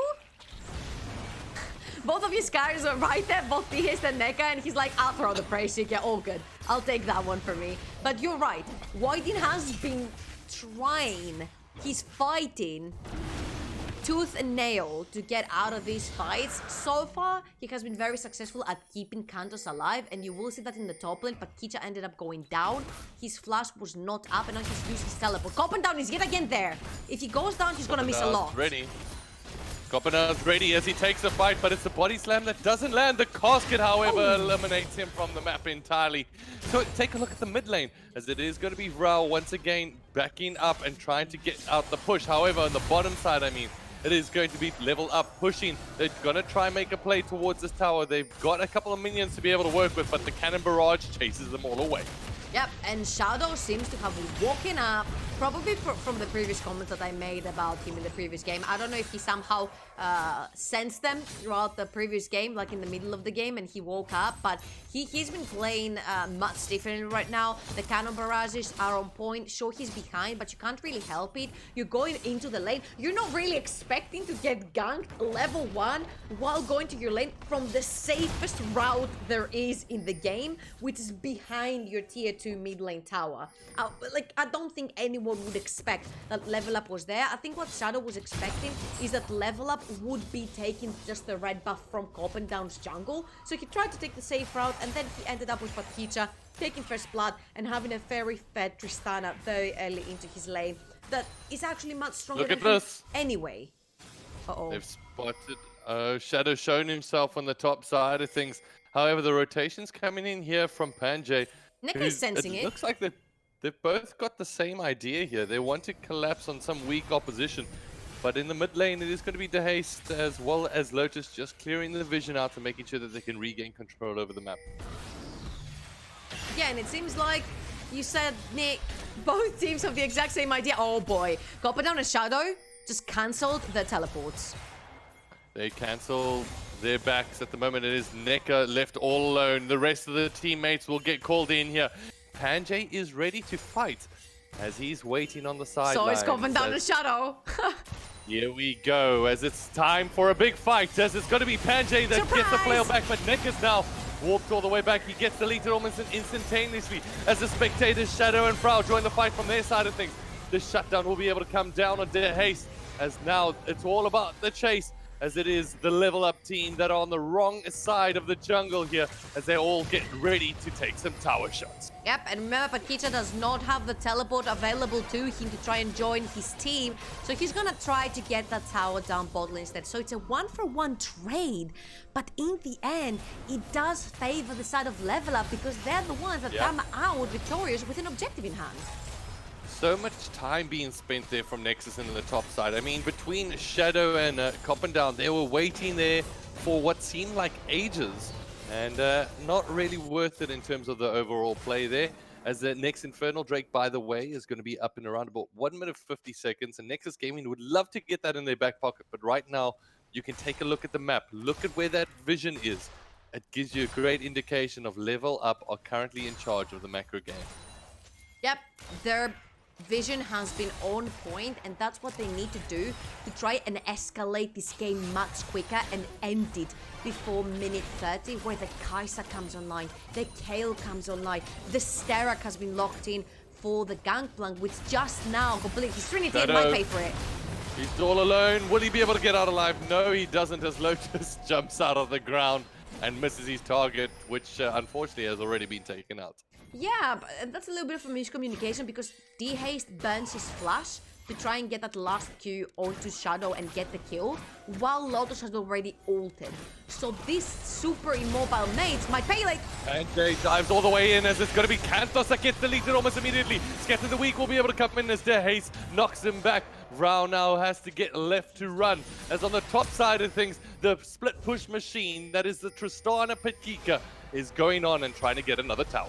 Yeah, and as I was saying, that very immobile, very powerful mage that Dehaste is playing without the flash is very vulnerable to a Gragas that does have that summoner spell available for the flash body slam and then casket the Dehaste all the way back to his team for a very swift death. So Dehaste is going to have to be very careful on the fights to come. That's an Infernal Dragon up in 15 seconds. And I think this is where we're going to potentially see our next fight and see if Dehaste actually burning his flash right there for no reason was worth it for him.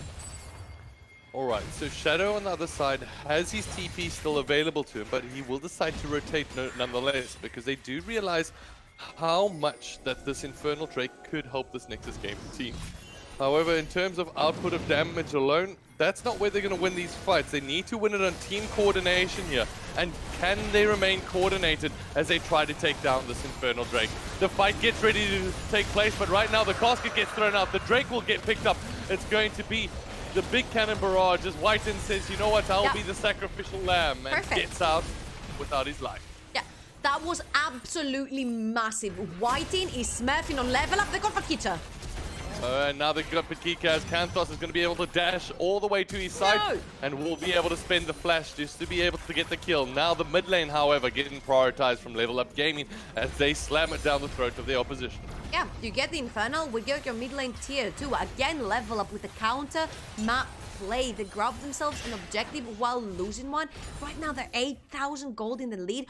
Whiten is trying his hardest to get his team back into the game. He knocks Lotus down the floor, roots him, just so Copendown does not have to go through the 50-50 smite with the jungler of LevelUp. Clear dragon taking from the side of Nexus. Then Whiten says, everyone disperse. I'm gonna be the sacrificial lamb like you said. Get every attention onto me so you guys can run away. And a little bit of a cherry on top that I feel cost them the mid lane tier 2 tower was that Pakita stayed a little bit longer around the area. Nexus take the bait, trying to go for the very juicy kill and the shutdown gold that they get from it, and then they lose a tier 2. Yeah, and it's not going, regardless of that shutdown gold, it's not equilibrium to that tier 2 tower, which obviously opens up so much of the map, but at the same time gives you that global gold that you need. So once again, Nexus Gaming, they do well, but it's not well enough necessarily. I don't necessarily think it was worth out of that team fight alone.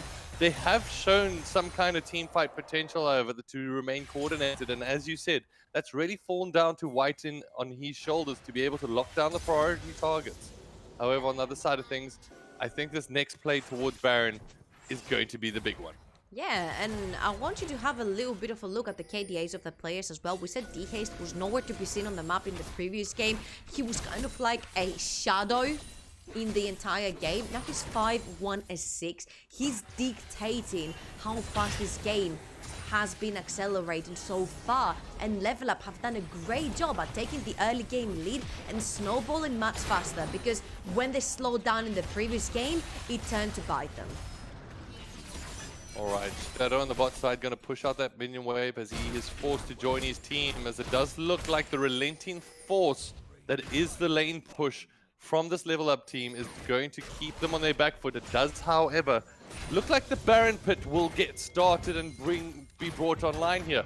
Now the question, will they be able to fight this fight? Will they be able to come out on top? This is Nexus Gaming's hope, whereas LevelUp are fighting for their life at the moment. Yeah, Lotus is a little bit lost. I think they would rather try to go for the reset here. They have all this vision around the pit anyway that they need. Nexus has absolutely no mid priority. Now they will though, because they're taking the tier 1 tower, and LevelUp, they all suddenly reset back to the fountain with no one to defend, and 2 towers are going back down for Nexus. That mid lane tower is very important, because mid prio means river prio, means vision onto Baron, means not having to face check a team that is 7,000 gold ahead.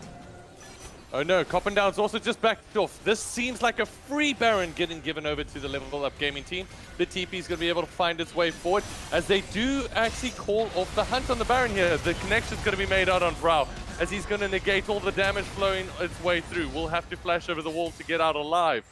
But they'll take that exchange knowing that the Baron hasn't gone into the favor of their opposition. Oh, for sure. That's a teleport for a teleport. But remember here that Nexus is playing with the teleport advantage. Vrao also has that summoner spell available for him. So now he can go all the way down bot and be the split pusher. His wave clear is amazing. Sure, he's only level 12. He needs 4 more levels to be a full 4 scale. but he can still wave clear very efficiently. Now what LevelUp is waiting for is for Nexus to go back and reset. You said it yourself, Copenhagen was all the way back in base when LevelUp started the Baron. So they see them reset, they move back into the top quadrant of the jungle of Copenhagen, they establish the vision. Oh boy. They're trying to make their way in towards him, and it does look like Deha's going to give him the indication a little bit early there, as they'll have to sacrifice the red buff in return. As Shadow now going to return to the bottom side of things, and this might need to be a trigger being pulled here from LevelUp Gaming. Yes, he's got the cannon barrage, but he's not going to be able to join that fight almost immediately. But they decide against it and rather going to be playing towards the Drake at the moment on the bottom side. I think he went down bot lane to try and pressure the waves because it's very important to have the side lanes pushed out when you're trying to go for that Baron play. Now Shadow is moving himself down the bot side again. I thought when he backed he would potentially have the Sterak, so he's like, okay, I'm gonna push these waves, wait a minute. He is all alone. It is going to be the follow-up here from Kanthos, who goes into the 1v1 challenge. The casket connects. And that's a massive kill coming up here for Nexus Gaming, who now have an opportunity to play some objectives. That is indeed massive, because now you're the one having the numbers advantage, means you're the one dictating where your enemy goes. And Cannon Barrage gonna fall down here in the mid lane, but it's Deha that tries to make his way in. He's gonna negate so much damage there, but Vrau eventually falls down. It is gonna be eventually a top lane tower that gets exchanged for the death of their comrade. However, what does that do in terms of goal difference? It was around about 8k. We're still sitting around about 6k goal difference between both of these teams. You have to be respectful. You said it, Nick. There's still 6,000 gold in the lead. I said they had the men advantage, sure, but only when they're grouped together. And Vrau overextends with only Whiting around him. That plated person under there cannot help you against 3 very fed members of LevelUp.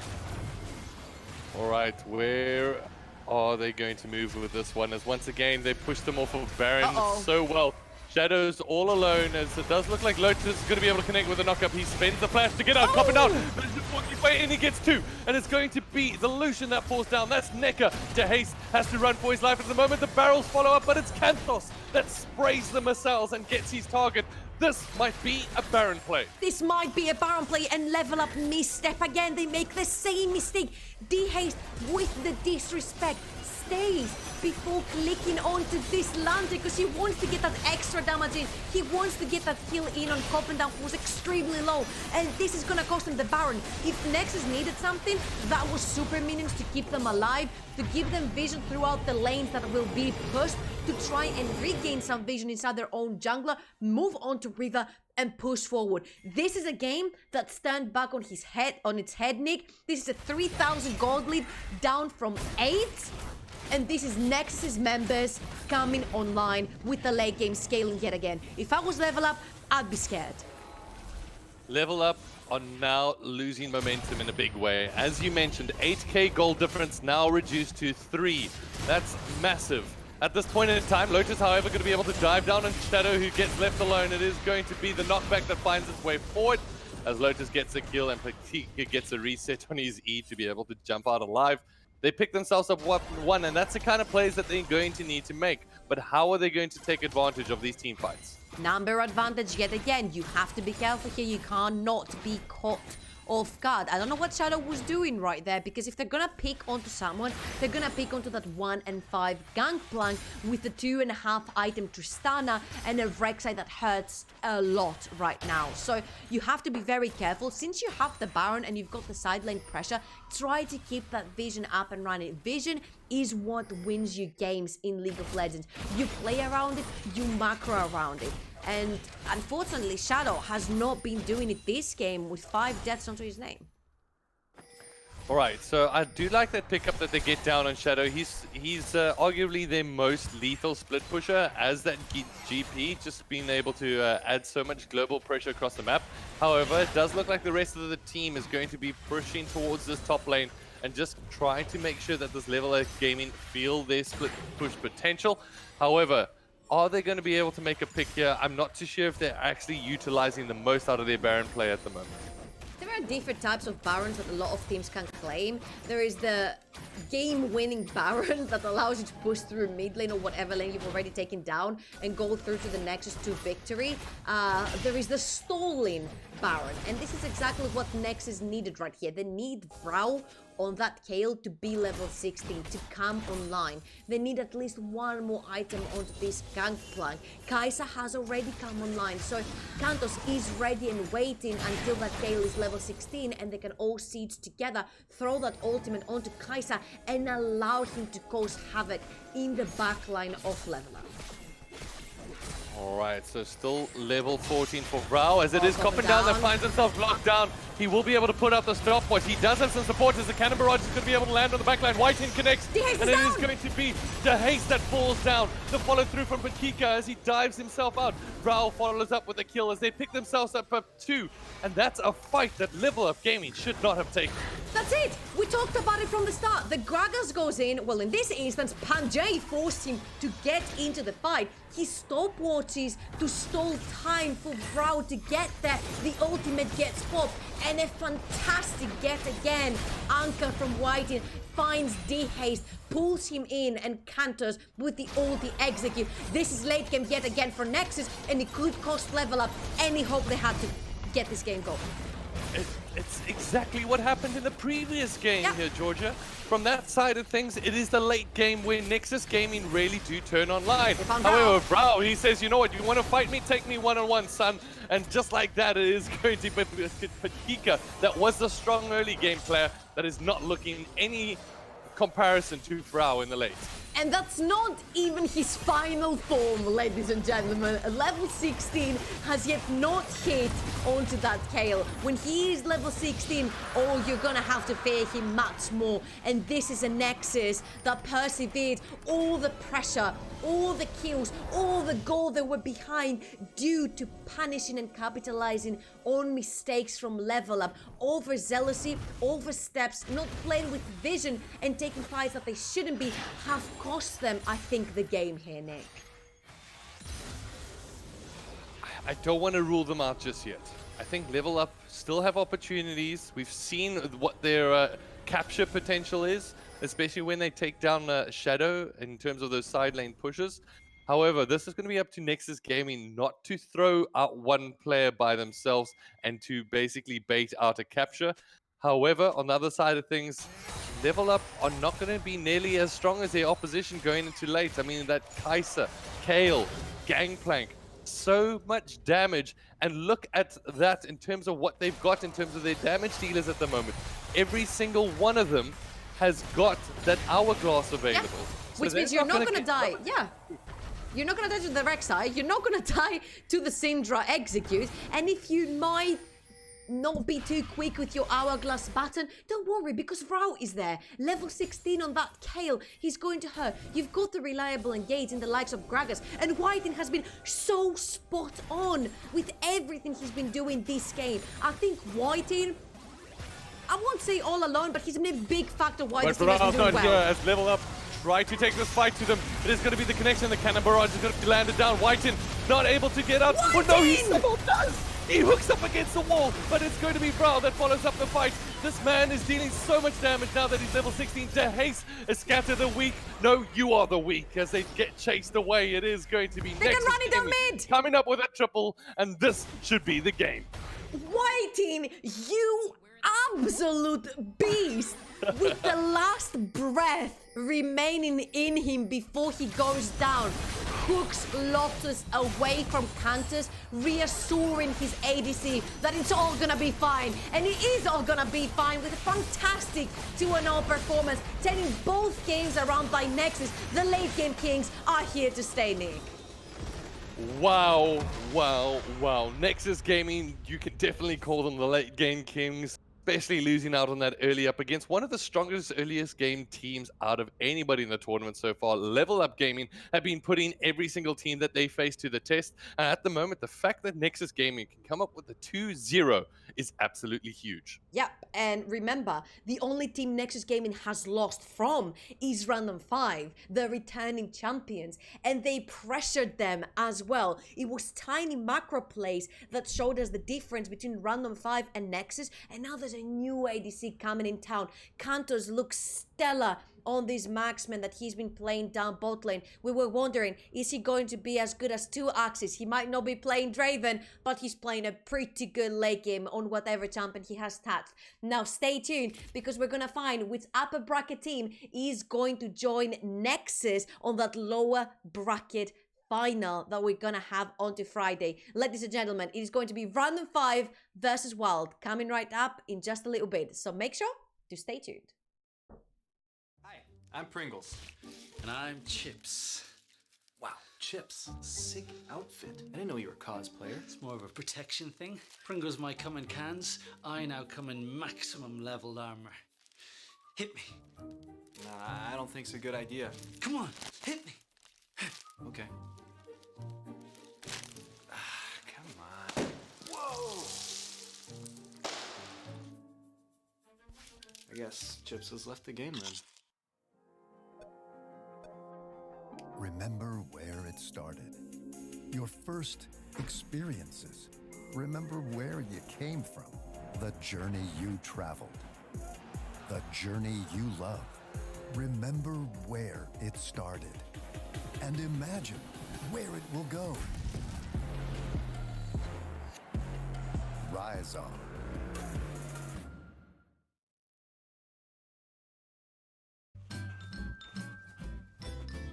You ready? Huh? Hey, easy boy. Huh? You ready? Huh?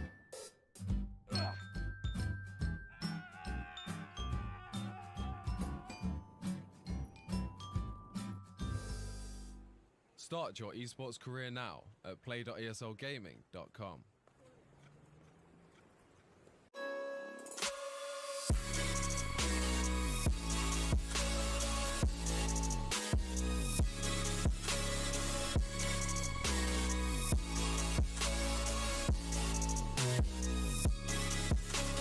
You love it, you wear it.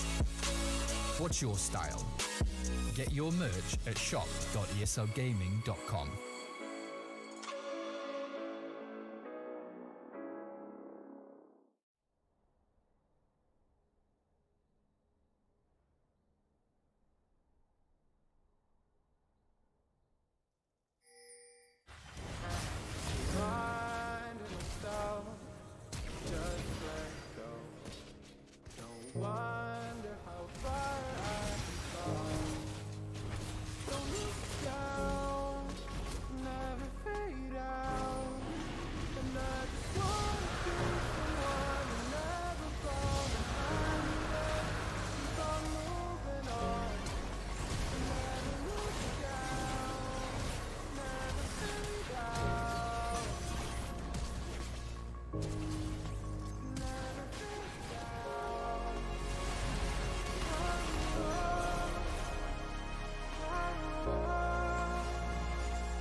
I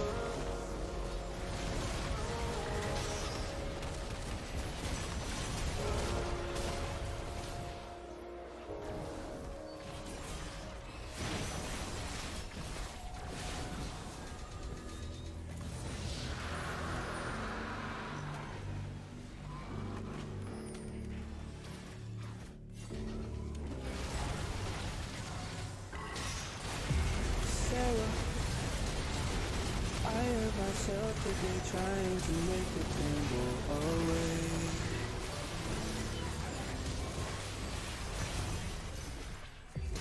Sarah, I want to fade away, be with the stars in outer space. You come and you go, you take me high, you take me low. But I don't know how to do this on my own anymore. Oh no, now it's my leave for the melancholy. Couldn't fill a hole inside me. Damned if I do, damned if I don't. Now it's Xannies till I numb my psyche. Cocaine just to feel my heartbeat. Nothing to lose, nothing to gain.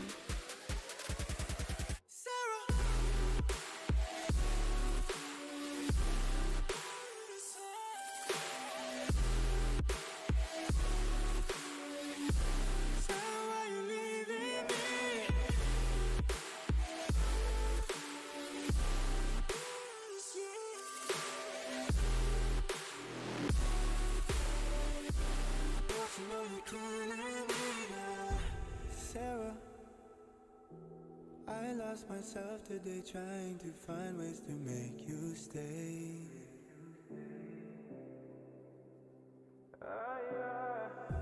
Sarah, I want to go away, close my eyes, never wake up again.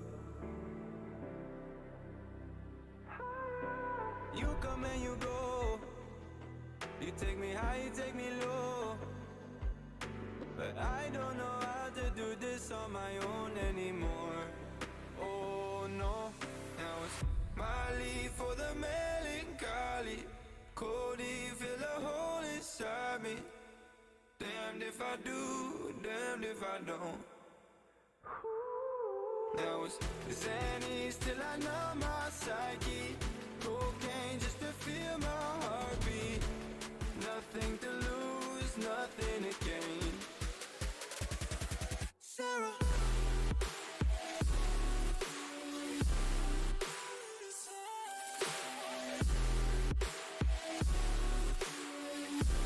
why you leaving me?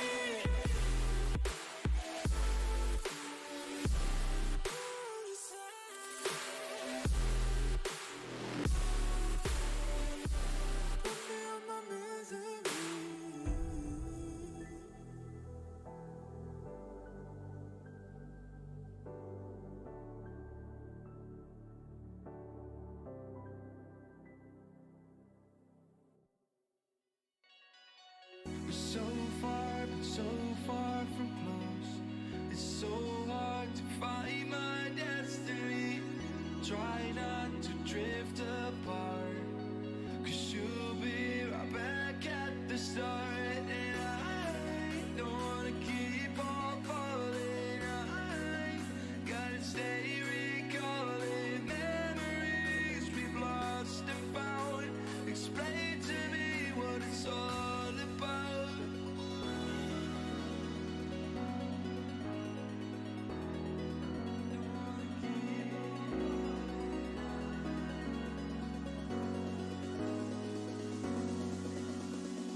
top and it's a lifestyle. Living young and restless, yeah, we quite wild. If I want it, I'ma get it talking right now. And I ain't got no regrets, it's my time now. Lights out when you see us talking moves. You don't know that's the topic. And if you talking juice, well then you know I got it. Then you know I got it. Nobody got it like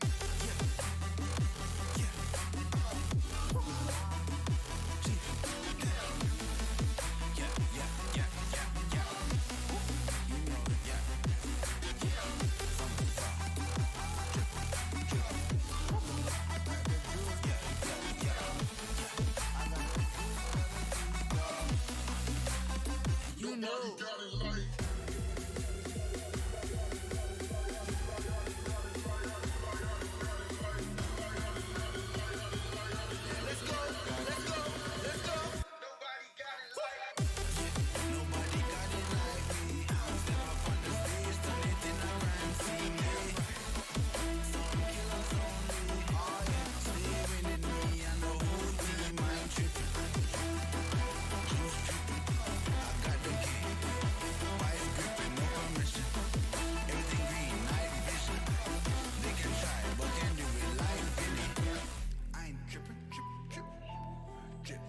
They can try, but can do it like Vinny. Yeah, no permission. I got it.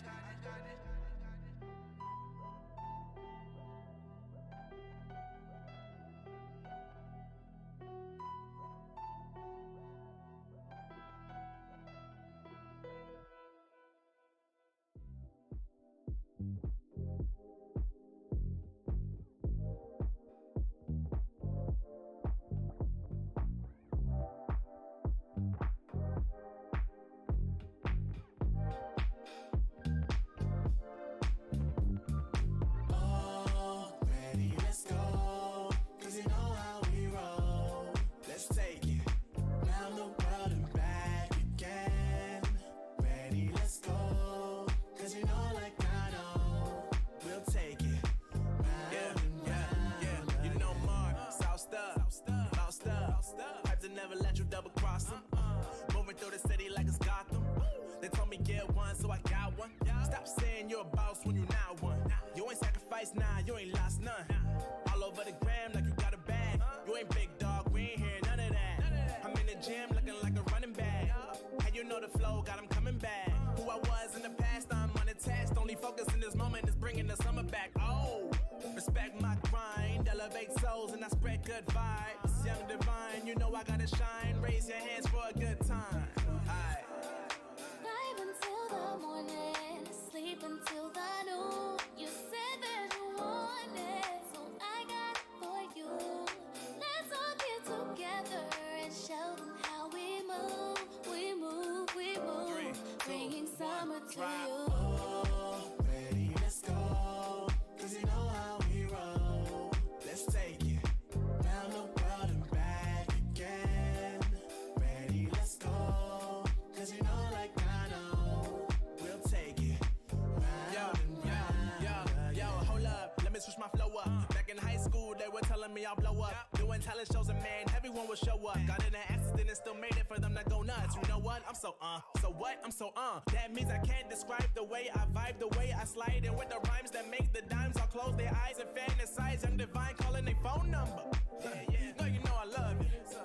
And you know me, I can't sleep without blazing beats. On stages for their ones gracefully. And I got a smile that they hate to see. Young, black, successful, though life gets stressful. Though life gets stressful, go and vibe out with whoever you next to. Vibe until the morning, sleep until the noon. You said that you want it, so I got it for you. Let's all get together and show them how we move. We move, we move. 3, 2, bringing summer to you. Oh, ready, let's go. Cause you know how we roll. Let's take it round the world and back again. Ready,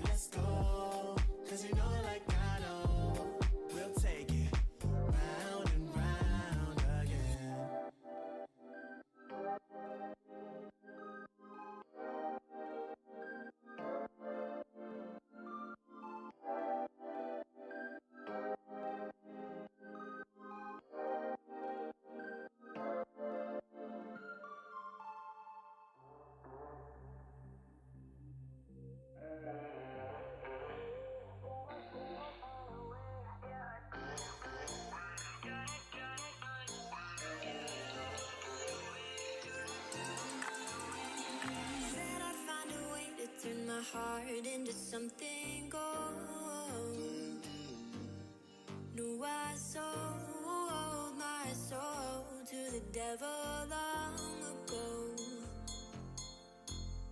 I wrote it all along on your way right before it broke.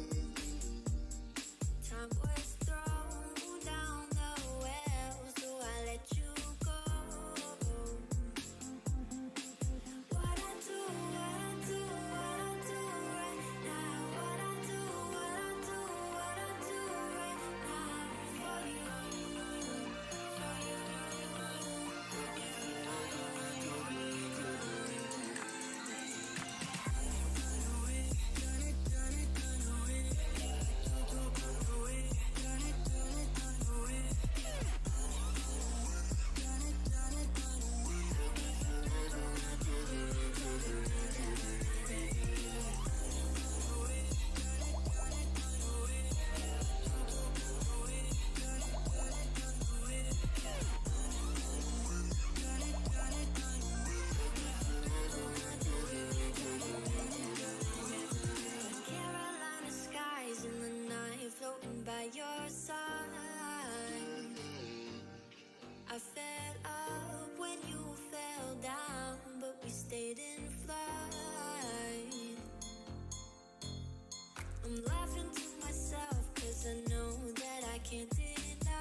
I've been working part-time jobs, chasing all my dreams out lately.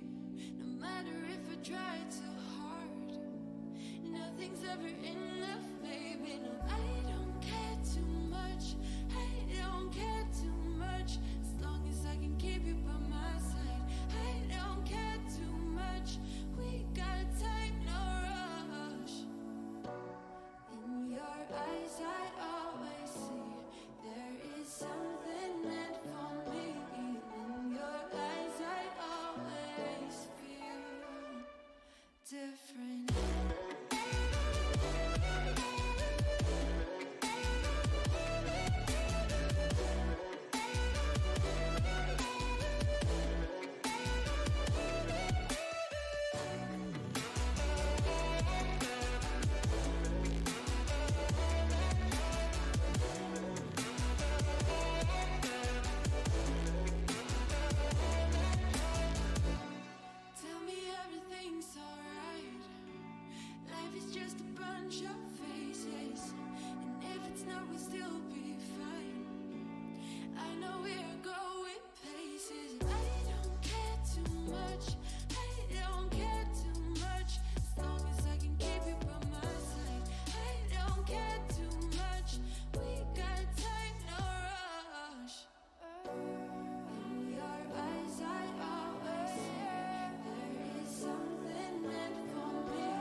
Now, I have been talking yet again. Now I did a trouble myself, Nick. Welcome back, everyone, to ESL Southeast Europe Championship Season 10. I saw you were a little bit quiet, and I was like, what could he be thinking, actually? You couldn't actually hear me, Nick. All right. Welcome back, everyone. This is the winners bracket, and we have our last game actually in the winners bracket because one of these two teams will find themselves in the grand final, and one of these two teams will have themselves facing a very dedicated Nexus in the lower bracket. Yeah, and right now this should set up to be a very interesting story. Both of these teams so far undefeated throughout the competition. Random 5 in their last game, they beat Nexus Gaming 2-1. It was a bit of a tight match overall. However, on the ASUS ROG Elite side of things, they haven't necessarily had an easy time themselves, as they ended up beating the Intrepid Foxes team that we saw come through a very, very interesting performance in the losers bracket. Unfortunately, they got knocked out as well. However, the loser of this game will go on to face Nexus Gaming there, who is waiting, eager, and hungry. As we cross to this game, both these teams undefeated, as I mentioned a little bit earlier, but clear priority of bans being put towards mid lane Diablo from Random 5. On the other side of things, ASUS ROG Elite are also clearly making some targets towards LMZ. Yeah. I wouldn't be surprised if they, I was about to say if they lock in something for Hop here, something like the Gragas or the Lee Sin. Both options are open, so they might wait a little bit to see what ASUS has to offer. Renekton, of course, a very blind pickable champion, whether for mid or the top lane flex. And ASUS are gonna go with some bread and butter also. I'm expecting to see possibly the Kai'Sa Nautilus being locked in right here, or even the Kai'Sa Thresh. Alright, so that Kai'Sa Thresh / Nautilus, I think Nautilus is more than likely the one that they'll lean towards from my side of things. But I do think that this game is going to be set up as a very, very interesting tone, considering that we only have 3 teams left fighting over that €4,000 prize pool. Now, going into this game, both of these teams have very, very powerful mid laners. However, on the other side of things, how do you see this setting itself up between these two? Random 5 were the undefeated champions. However, that does come with certain discrepancies too. Like we said before, ASUS are nobody to, fiddle with. They're actually the second seed from EBL as well. And you see kind of like a dominance in the Serbian scene. So far, before Nexus kind of took out of the tournament and eliminated LevelUp, we had 2 Serbian teams in the tournament. Now we pretty much have one of each, one Bulgarian, one Serbian, and one Romanian. Lucian gonna get locked in right here, and we could potentially be expecting here the Lucian Thresh or the Lucian Braum coming out. I think this is a very even matchup right here, because even though Random 5 come as the undefeated, let's say, so far in this double elimination tournament, ASUS ROG Elite have done the same so far. They haven't gotten eliminated by anyone. They haven't come from the lower bracket. They have been up there together with Random 5. And I think this is the match of the matches to pay attention to today. Absolutely, and it's going to be one that I'm pretty sure that this Nexus Gaming team is going to be watching with bated breath as well. On the other side of things, they do lock in the Elise. We know the Elise is bringing you so much potential in terms of ganking, even if that is under tower. Ooh. And now on the other side of things, we'll see the Lee Sin locked in, which has been a pickup from time to time that we've seen blow hot and cold. However, when he does come online and he does pick up that early game damage, he becomes such a threat. Yeah, and I like the pick right here from Stefan, getting that Lee Sin, going toe-to-toe with Hop. Hop, that has been playing very aggressive throughout the tournament. Stefan has been playing a little bit more of a calculated aggression. You see right here, they're gonna try to target that Thresh Lucian composition down the bot lane for Wild Rabbit and Toranaga, because they themselves have been playing a very aggro bot lane game. Locking in the Lucian super early declares that Wild Rabbit wants to go for this fight, these 2v2 fights down bot lane. So ASUS are trying to eliminate the best combos together with that Lucian. And so far we've seen still priority bans being put out towards ASUS in terms of their Zed being banned out there, another mid lane option. So what are we really left with? I mean, we've got the Talia in the mid lane. I think that's still a decent ban if Random 5 want to go for it. Vladimir on the other side of things will get banned out. And that still does mean that Braum is open to be able to dance the Lucian in the bottom. There's so many things you can go here with. There's Tristana, there's the Cassiopeia. you've got options if you want. You've got the Yasuo as well, since... Oh, sorry. The Yasuo, I'm sorry, has been banned out. My bad, I didn't see it there. But you do have options to play here. Like you mentioned, the Talia as well. Pantheon has gone unnoticed so far and through the picks and bans. Kiana also. And since from the start of Round of 5, you have picked that AP jungler, I think it fits the composition so well. Unless ASUS snatch away the Pantheon. And there we go. He's got so much damage, so much potential. And if anything, can actually start to juggle in those ganks himself under the tower. I mean, we know the repel comes in from Elise, but when it comes down to this new reworked Pantheon, essentially taking no tower damage as soon as he brings out that big old shield.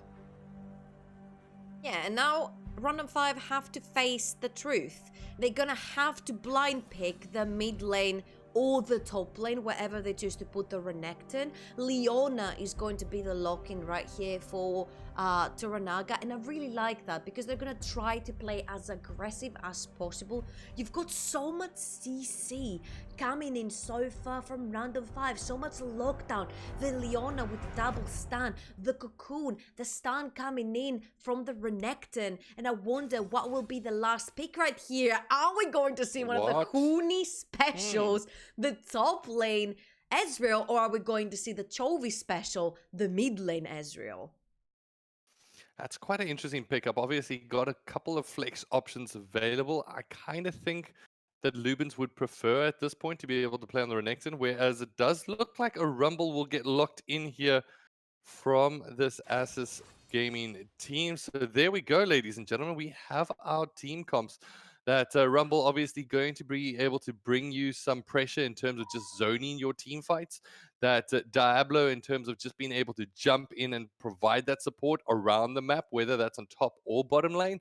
On the other side of things, I do like the slipperiness from this Random 5 gaming team. They're going to be difficult to lock down, and LMZ in the end will actually be the Israel in the mid lane.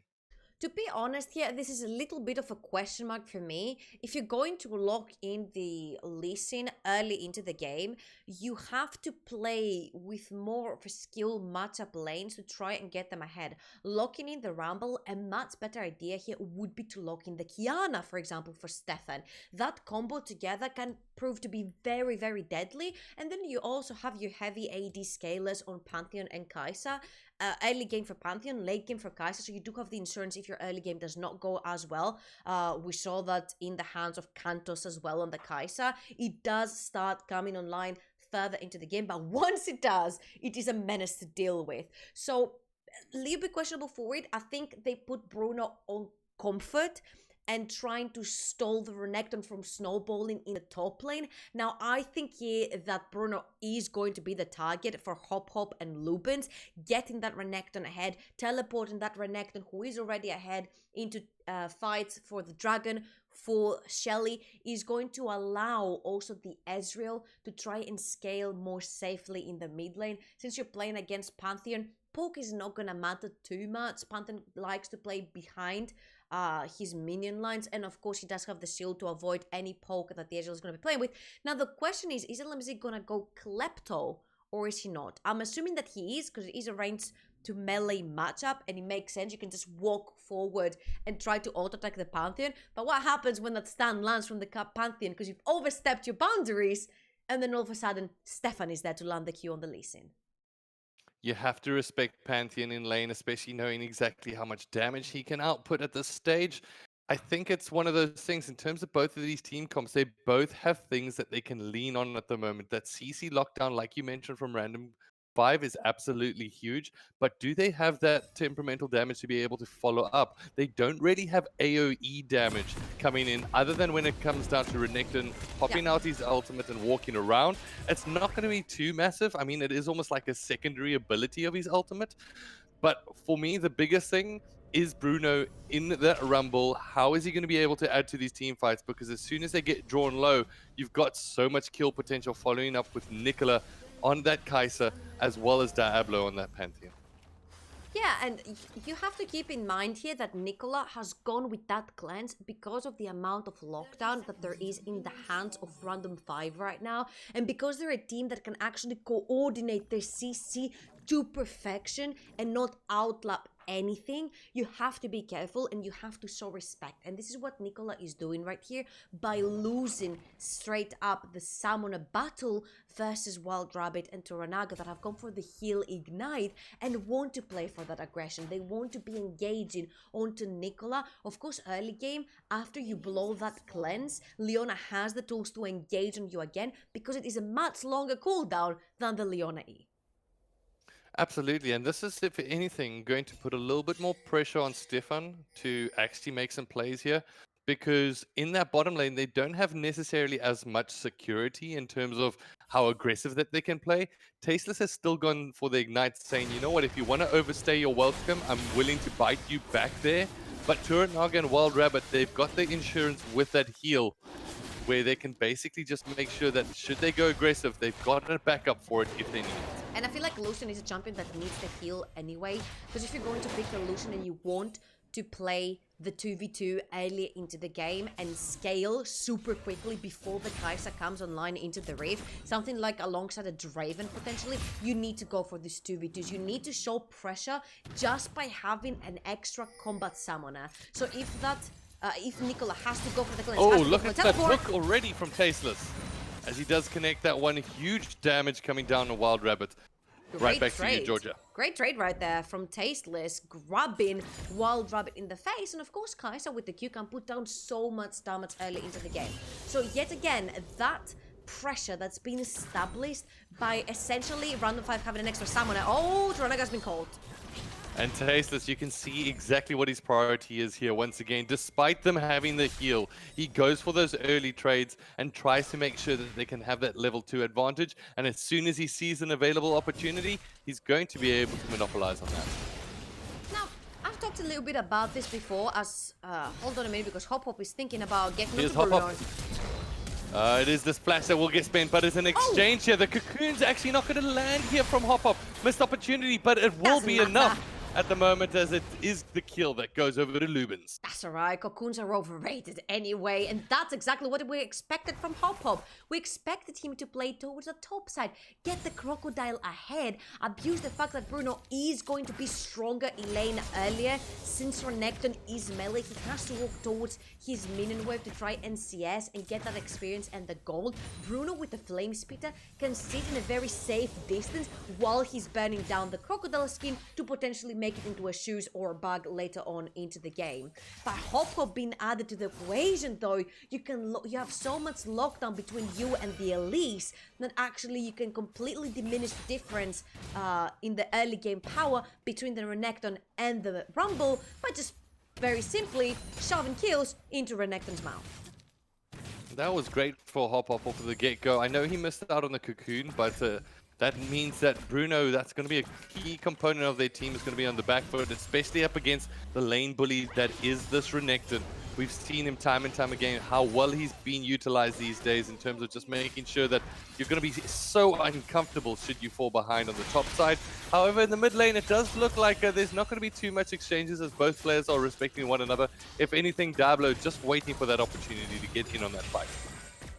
Yeah, and we haven't seen Stefan so far. He's been around the jungle. You see that the CS is pretty even between Stefan and Hop Hop, with the difference that Hop Hop has already had a successful gank that is trying to get his top laner ahead. Now, you try to snowball that Renekton so you can try to use this advantage to potentially get more vision towards the top side, which is exactly what Hop Hop is doing. Look at the top side vision. He's managed to secure both Cattle Crabs, which means extreme XP difference, and he's already up there to try and punish Bruno yet again with no flash and no teleport. And there we go, the Slice and Dice going to be able to make his way forward. Bruno needs to try to get away from the Cocoon, but it's not going to be enough, as Bruno's doesn't have a flash available, but Hop Hop spends his to be able to get into that fight. Flawless. Renekton is going to be suffering against Rumble, full stop. Hop Hop is playing to his team's advantages to a T. There were 2 control wards on the top side and the Scuttle Crab, both Scuttle Crab secured. They don't care about the Ocean Drake, they don't care about the back and forths and the pokes, because they have the safe laners now. They don't care about the regeneration and giving away the Ocean Dragon.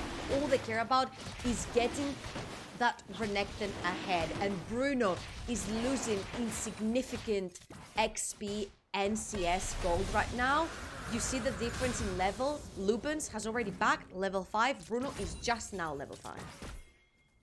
All right, so Bruno's going to be having a tough time in the beginning here, and he's going to have to look to his teammates. So far, in terms of what Stefan has been focusing on, he hasn't really been able to exert any kind of pressure on the lanes. So when he sees the play being made on the top side, does get that Drake, but once again, it's not necessarily the most significant out of Drakes, especially at the early stages of the game. However, as we go into the late, the region will become a little bit more to the fore, but we'll just have to wait and see. But I've got to say, really well played to this bottom lane from ASUS so far. They've exerted good pressure up against R5.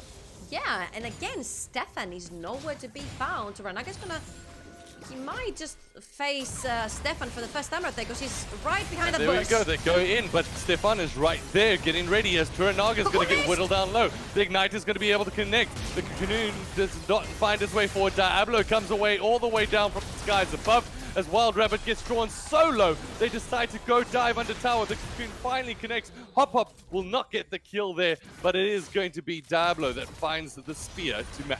You have to respect the Pantheon ultimate. It's a semi-global that can get you from mid lane to bot lane in literally 1.5 seconds. So you have to respect the fact that Diablo had moved away from the lane, and because LMZ is on that Ezreal, he cannot pressure the lane much faster. Now he is trying to freeze it right now on his side, because still Pantheon is melee and he can pretty much punch him like a piñata and try to get gold off him with this kleptomancy. But amazing play right here from ASUS, equalizing the kills on 3 and 3, and 2 of them very crucially going on to the Pantheon, that as the Renekton, this time ASUS wants him to snowball early into the game. Alright, and that was absolutely massive here from ASUS, just being able to make that place. It's the Hextech flash over the brush that's not going to really do too much here, as LMZ still very safe. As that's going to be the call for Tasteless to get back towards the bottom lane, as Kaiser is also coming off of a very solid recall, getting 1 kill, actually deciding to pick up 2 pickaxes there, and that means that a lot of damage is going to be coming out of that Kaiser. Yeah, and I just want to jump back onto Hop back onto Hop. He has 100% kill participation, but he's missed crucial cocoons twice now. One onto Bruno in the top side, where Lubens flashed for him the first time, and one right there when it was pretty clear that if you just wait a minute and walk a little bit closer, that cocoon is going to hit 100%. So we're gonna have to wait and see, because if this keep on missing later onto the game, then whoever is freeing himself from that potential CC will be able to output a lot more damage down, and this is what happened right there. Round of 5 could have potentially turned the fight around, but just because the cocoon misses, ASUS members survive, and then Diablo manages to get that time space to come in. Absolutely, and you gotta feel that maybe it's just first game nerves, who knows what it could be. But those cocoons proving to be absolutely crucial, could have changed the fight in a lot of ways. However, on the top side of things, Stefan now reaches level 7, and so far he's farming, outperforming that of Hop-Hops. So relatively happy with that, but surely when it comes down to Lee Sin, you have to ask yourself the question, when is he going to start getting more active on these lanes? They did a great play in that bottom lane, managed to come out with 3 on top of that. However, right now he needs to turn more attention, I think, towards this bottom lane. At this point, he doesn't really have to. As Hop, I think he wasted a lot of time down there trying to get something going on, because he knows that both Summoner and Flashes are down for the bot lane of ASUS. I don't think Stefan has to necessarily do anything. The Pantheon is doing great in the mid lane, zoning away LMZ. Rumble, it doesn't matter if he's stuck underneath his tower, he's still even, and even has 2 more CS than the Renekton, who has been fed 2 kills by Hop in the top lane, and Rumble is going to be much more of a reliable damage source than Renekton will be for random 5 later into the game. So they don't get to start taking these trades, because they're the ones that have the late game insurance in the sides of Rumble and the Kai'Sa. And right now, the early game champions, the Lee Sin, the Pantheon, are doing pretty fine. Yeah, I have to say that on the other side of things, we do now have the option for the rotations to come through, and that's exactly what you've seen. First come, first serve here from the ASUS gaming team, as now they're making their way towards the top lane. This Renekton should be able to negate that 2-0 advantage, knowing that they can do some range damage with that Nautilus in protection. As they try to make the plays here towards the Rift Herald, you should expect a call being there at around about the 11-minute mark. Yeah, and this is why Stefan is pathing towards that top side. But from the start of round 5, they've pulled down Lubin's. Rotation has come in, though, from the bot lane of ASUS, and round 5 is a little bit late. So if this fight is meant to start, there are no teleports to join. Ooh, they're not going to check. Teleports to join, but at the moment, Lubins and Hop-Up are waiting for their support. Turanaga and White base to be able to join this one. As there we go, the TP comes in. Lubin says, let's chase them down. As Stefan will be able to hop up over the wall. He tries to connect the Q, but will it be enough to follow back through into the fight? Now, it is going to be Bruno. He will be trying to land the equalizer, but will he be able to get into this fight? It does look like the Rift Herald will get picked up by the opposition. Turanaga is going to be able to take down Tasteless. It's going to be the Fire Spitter that connects with Turanaga, as it is the follow-up here from Nicola that gets a kill. So here, how this fight... Oh, LMZ is desperately trying to get that Rift Herald. I don't know if they might sneak a kill. He lands here, and it is the follow-through as Diablo falls down. This should chase them away, and it is going to be Wild Rabbit that eventually collects. Now, because ASUS has gone back and reset, they can pop the Rift Herald straight down mid lane, which is what Wild Rabbit is doing right now, and cash in on some really quick turret plating on the 2 marksmen of random 5. They're going to need to be close.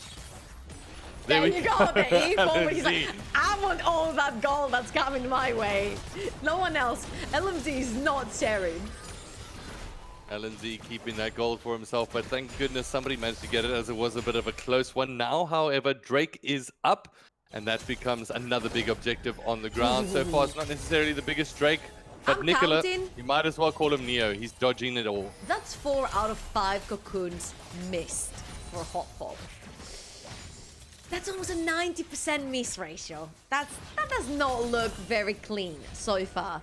He better start hitting some of them, because these are what result in kills for his team. This is how they managed to grab Diablo, root him down into place, execute him, which is what gave them all this surge of gold onto LMZ from Shelly. Now, did they play this teamfight perfectly? No, they didn't. You cannot start a teamfight without LMZ there, and you cannot start a teamfight when the Ezreal is teleporting in the center of the fight.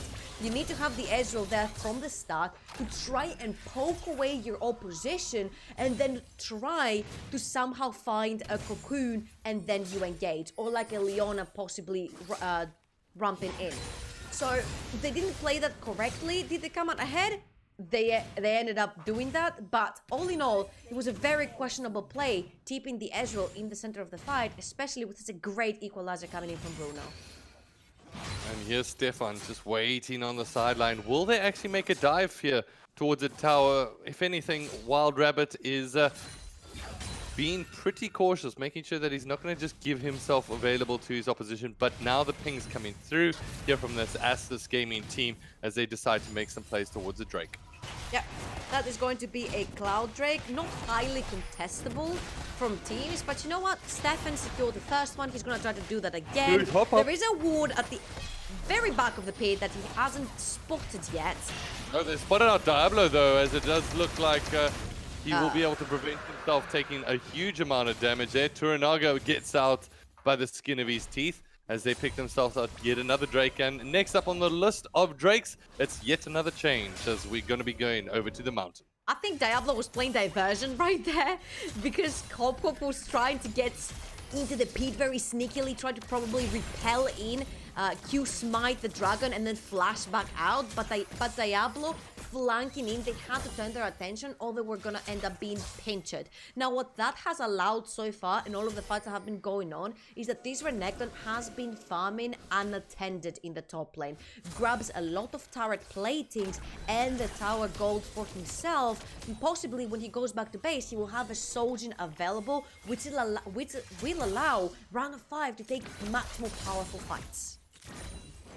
And now, when it comes down to what both of these teams are going to have to focus on here, I think it's just in terms of objective, taking a look across the board, everybody's still sitting with a tower in their back pocket and seemingly content to do so. That makes me start to think, how are these teams scaling? And that really does come in terms of the late game favor of this Kai'Sa being an absolute machine. Whereas I'd like to think on the random 5 team, I don't see too much damage output going in towards the late game. I kind of think that Renekton falls off a little bit. He becomes a little bit more tanky, a little bit more of a protective layer for his team.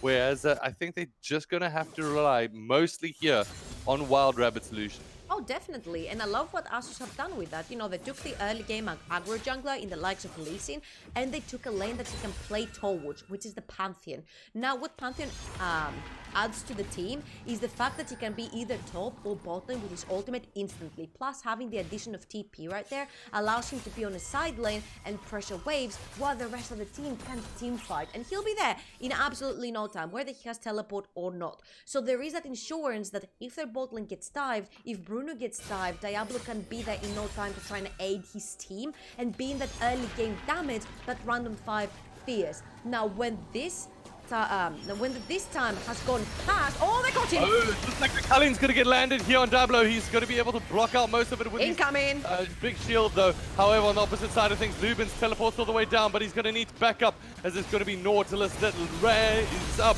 And just like that, Bruno with the perfect equalizer puts Lubins between a rock and a hard place. Stefan with the follow through, and just like that, this team fight goes completely wrong for Random 5 as the almost all entirety of their team as Lubins just left in the mid lane just to try and run it down.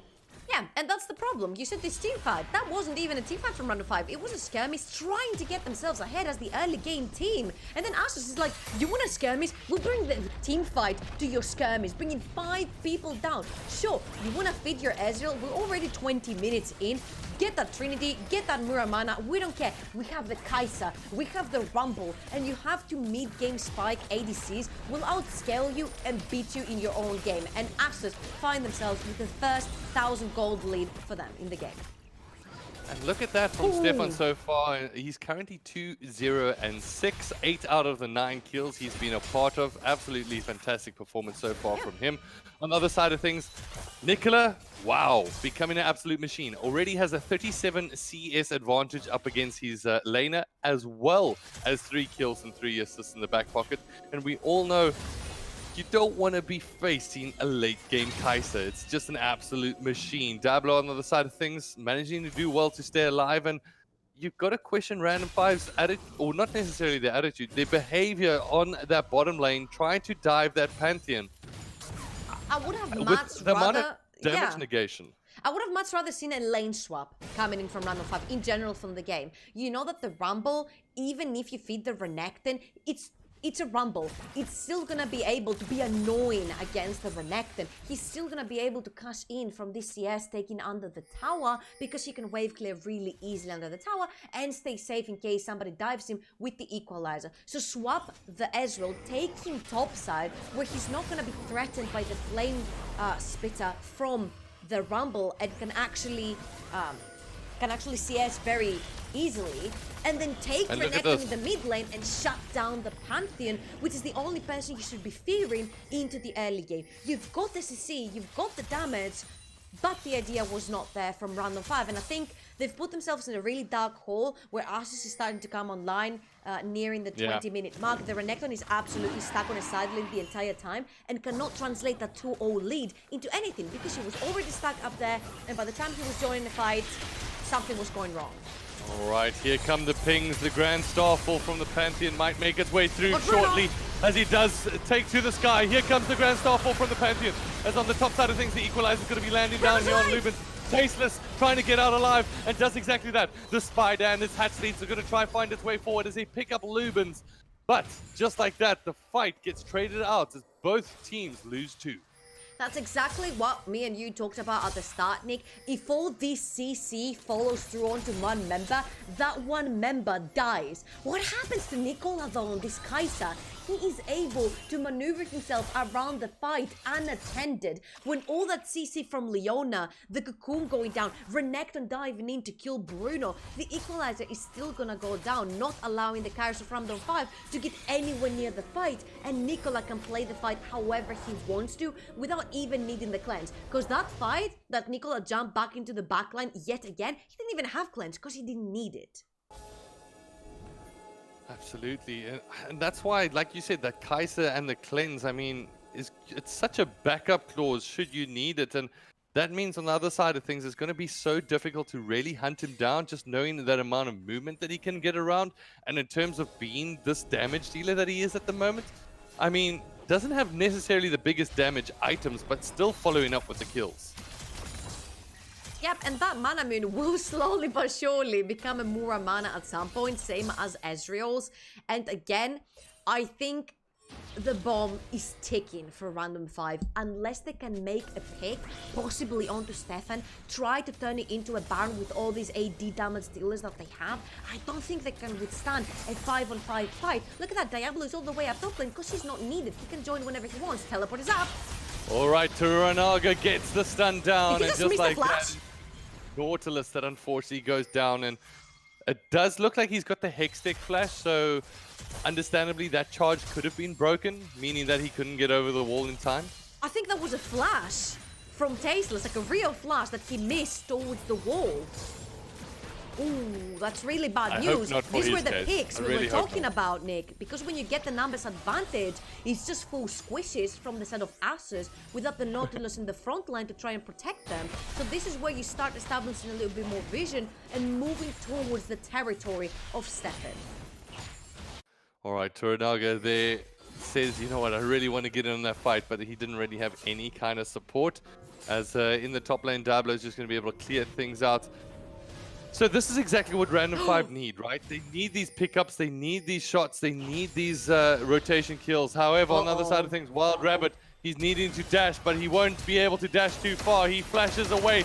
Will he be able to stay out on top? The Culling's going to be able to be called out here. The kick to the face will take him down to the Immortal Death Chamber. Stefan now needing to dance his way out of the situation. Not going to be able to do that. Tries to lifesteal there from the minions to be able to take another auto attack while his team rotates towards mid. And that was the pick you initially wanted as Random 5. But now your other marksman is down, so you cannot threaten a Baron. ASUS knows that. They know they're not going to be going for a Baron, so they take mid lane tower instead. Here's the turnaround on the fight, says it's going to be the equalizer that gets thrown down. And just like that, it is Turanaga that finds himself taken down. The follow-through, however, who's it going to come from here? It is going to be Hop Up that lands a cocoon, and just like that, they get the kill. The lockdown potential's just too big for this Random 5 gaming team, as the rest of the team is left to run and hide. As the flash actually getting called out there from Nicola. Now this is the time you can actually catch him, because even after the cleanse, there is so much CC that you can put down on him. You've got the cocoon, you've got the Renekton, you've got another stun coming in from Leona, and they're starting the Baron. They're starting the Baron. 15 seconds, is this the move that changes the game here for this Random 5 gaming Stefan team? is here. Stefan is right there, and they're going to be playing this one out. It is now down to 2,000 HP. Stefan doesn't get it, but he gets the kick to follow through. But it is like that. It is the cleanup that comes in from Hop Up. It was a great follow through there from Stefan. I thought he had an opportunity, but doesn't pick it up in time. They get the Baron and they'll take it. That was a great display of Stefan's skill on Lee Sin right there. Yeah. He knew that Lubens was really close to the wall. He knew that he's going to slice and dice his way to try and stun Stefan and stop him, prevent him from going 50-50 with Hop Hop. You absolutely do not want that, especially when you're trying to pull ahead into a fight. Kicking him back into the pit, but what makes Lee Sin so strong at stealing neutral objectives is that Q connection, which never happened because it landed onto Lubens. So great job from Random 5 to prevent that steal, and now is when they have a chance to turn the tides around. Alright, now they're becoming a very, very dangerous sieging comp with this double Mountain Drake in their back pocket. They do have themselves with that Baron in power down in the bot lane. As you can see, Lubens currently just tearing, shredding through those towers. And now somebody needs to prioritize rotating towards that bot side to be able to come in support. Now remember, that is not necessarily a game-winning Baron again, but it is something that will pressure a little bit ASUS that have the better team fight. Here, they've got Stefan. Oh, Stefan. Oh, the barrage makes its way forward, and just like that, he snipes himself down one. It is going to be the stun that lands up from the skies, and just like that, ASUS need to run back from the depth. Is going to be able to land here on Lubens, who needs to dice back. But just like that, they'll pick themselves up another tower. They get themselves the kill. Random 5 have turned this game in their direction as they needed to, as they charge down towards the tier 1 inhibitor. Yeah, and they don't even need the kills. They have the poke coming in from Ezreal. They have the threatening coming in from all the CC that could land on you out of nowhere with the cocoon. So unless you've got a flash available, unless you've got a Banshees, which no one does, and a lot of flashes are down for the side of ASUS as well, you've got to be extremely careful when this team is pressuring towards you with the Baron. Inhibitor tower and mid lane tower are gonna go down, and they're continuing their siege through bomb. This Baron play has been huge. They get themselves around about, what is that, 1, 2, 3 towers and an inhibitor out of it, as well as a couple of kills to match. Random 5 have turned this game on its head in a couple of minutes. And that was a great split-second decision call. This is what made Random 5 the champions of the previous season. This split-second call right there to start the Baron, this movement from Lubens to deny Stefan the 50-50 smite is what differentiates. These split-second macros, we said, is what differentiated Random 5 from Nexus when they knocked them down to the lower bracket, and Random 5 is looking to do the exact same to ASUS. Alright, both of these teams now, just as we zoom back here, we have a look at what these teams require. The Baron buff has now elapsed, and we're sitting at a point where both of these teams are relatively even in terms of gold count. There is a slight lead here for Random 5, and like we mentioned, their siege potential is absolutely massive. As the team comes off of a base, it does look like they're going to build up some time to be able to join this fight. And right now they jump in as Lubens gets stunned out. The follow through, will they be able to connect? As Nicola's damage is dirty, as he finds a way in from the depth, does get put down on Turanaga, but there's a stun to retaliate. Bruno has to pop the stopwatch, but is it going to be enough? LMZ now joins the fight. He's going to be able to stun them from behind. They are all pretty low and running for their lives at the moment. Will they be able to get out of this fight, securing their lives, but potentially losing a tower? Crucial Barrage not available right there. The base is being battered by super minions coming through that mid lane where the inhibitor is missing, and Nasus tried very smartly to brute force a fight where they could take it, but Nicola, I felt like, went too far into the fight too early, where he couldn't output too much damage down because there was no CC because of that anchor not landing from Tasteless. So because you're lacking the CC here, they've caught Hop Hop. Ooh, just like that, they catch Hop Hop. Hop gets himself a fight, but it is going to be an opportunity here for Grand Starfall to be able to come through because he hasn't used it yet, but he will just stay in the team fight regardless. This one is a very, very tight game here, Georgia, and I really do think that this one can split either way just based off of those small decisions. They've got the damage dealer on the side of ASUS Gaming. On the other side of things, R5 have been looking so crucial with that macro gameplay. They're really relying on LMZ to get that poke out. So, how are they going to be able to play it, and who will get caught in these team fights? I'm just going to zoom in on the ADCs. 320 CS onto Nicola, trying to go toe-to-toe with Uzi here on his farming game. It's like in another level right now, and all my eyes are on Nicola from the side of ASUS to try and carry this through. The problem right here is that no matter how many times can engage and disengage with all the CC from Random 5, Nicola is too slippery. He's got his ultimate, he's got his cleanse, and now he's added an hourglass to his kit as well, so he's going to be able to go through all that CC untouched. Look what Drake is next, but Hop has stepped toe-to-toe here, and it looks like they're trying to make up the follow-through.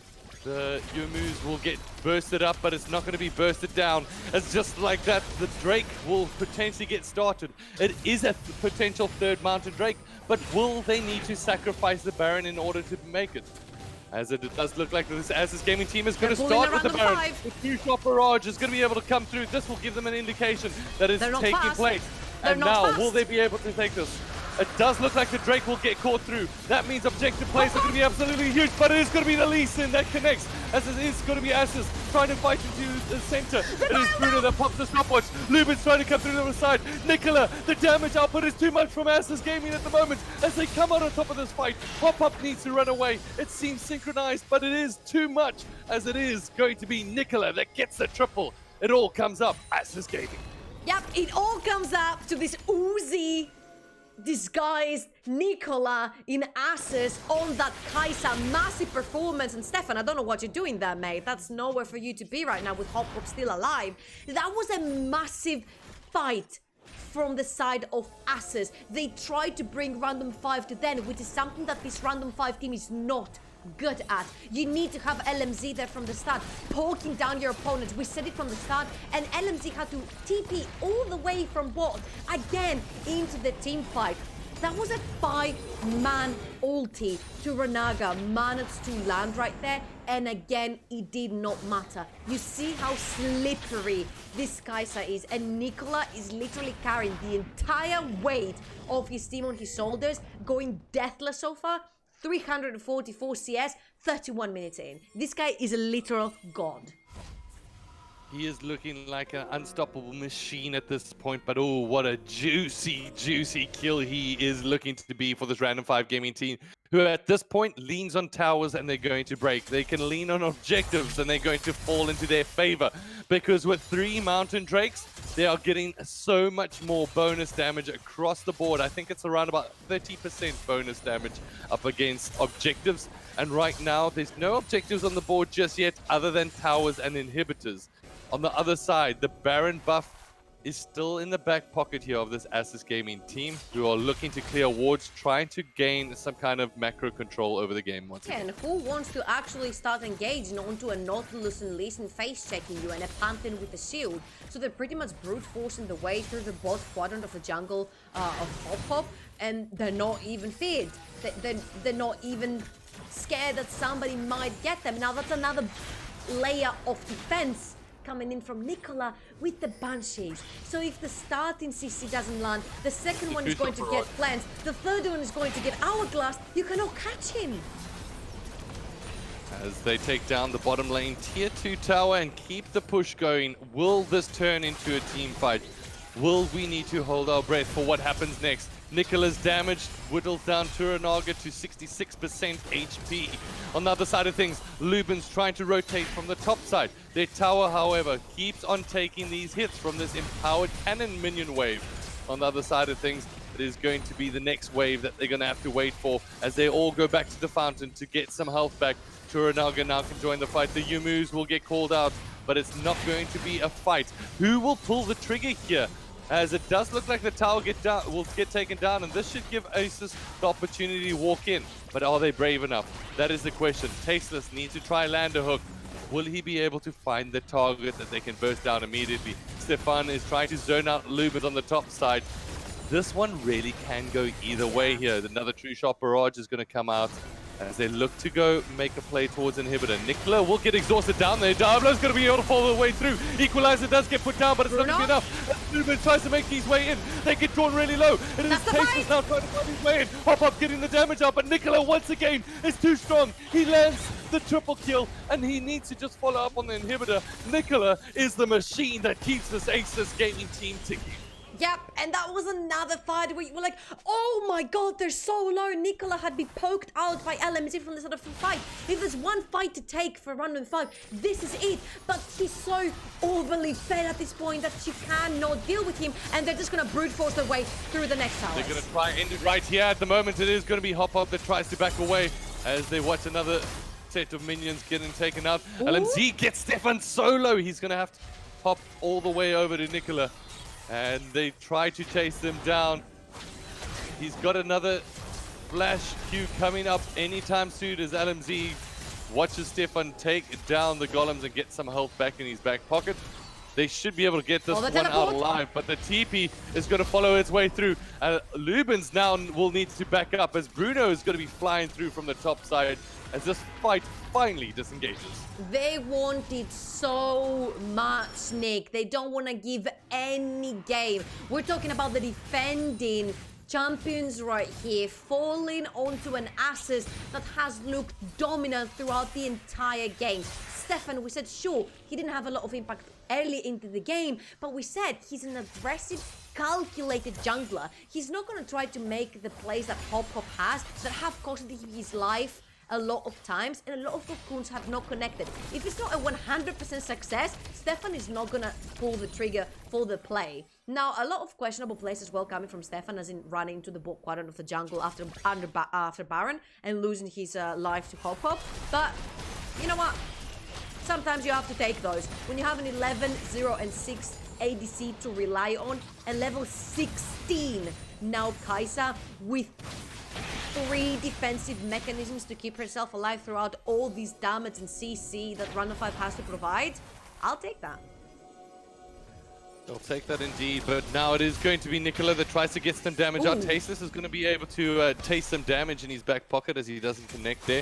Wild Rabbit will find a Lee Sin Q on his face. As they try to shove this one down middle, and remember, they still need to have some kind of respect here, does ASUS, for the random 5 gaming team. Simply because of the fact of how much damage they can do to a Baron and so quickly. Lubin's now, and they turn on the Baron almost immediately. Look how quickly they're going to be taking one down as they melt down the Baron and they pick it up almost immediately. It is going to be the charge coming in from Diablo on the opposite side of things. Lubin's now trying to dodge over the wall. Will he be able to separate himself from the fight? The equalizer gets landed down. Nobody can take down Nicola. He's just simply too strong. And it's going to be Hop-Up dancing his way back in. Lubins and Hop-Up trying to get their way back home, but the triple kill lands in here. And just like that, Lubins gets home in time, but he's going to be waiting down a very angry and Look at the death time as they can end Nicola. the game. They stop Hopper from going back. It's just Lubins and one Nexus tower and a huge array of super minions coming through the bot side. Nicola is still alive. They can end the game right here. They can, and right now they say, Lubins, you know what? Do whatever you want. We're going to be running this one straight into your base. We're going to take the super minion and leave. You can take the rest. We'll just take the super minion. It's okay. Ladies and gentlemen, everyone pay tribute in chat or wherever you are to the machine that is Nicola, that has come out on top and carried his team to victory here. It has been a good overall performance, but what a performance from Nicola, it has to be said. Wow. That was an Uzi level performance if I've ever seen one, at least on CS in right there. And mainly, I feel like the problem, you saw ASUS a lot of times going back and forth until they could find the angle to engage, is because they didn't have that 100% hard CC to land in. So you've got a Nautilus ult, so you've got an anchor, but when these miss, that is all. That's all your tools to have. Bruno's position had to be so crucial. The position of the equalizer was on spot. A lot of times you saw the equalizer missing everyone completely, but it was strategic because it was a line. We're gonna go into a quick commercial break and we'll be back very shortly. Wanna lose? Controllers. That round goes to me, I guess. Yeah, okay, mister, I'm so funny today, but I've got this greasiness, you know? No, I don't know. Pringles doesn't give you greasy hands. Ready now? Yeah. Well, I can't. That's 2-0 for me, I guess.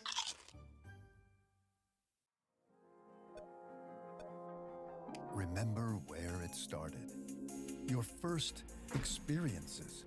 Remember where you came from. The journey you traveled. The journey you love. Remember where it started. And imagine where it will go. Rise on.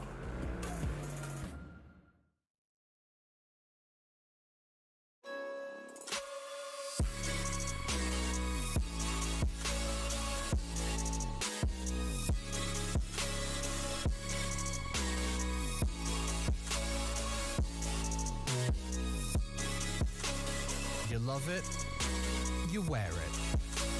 What's your style? Get your merch at shop.eslgaming.com.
I just step up and make it happen. It's a lifestyle.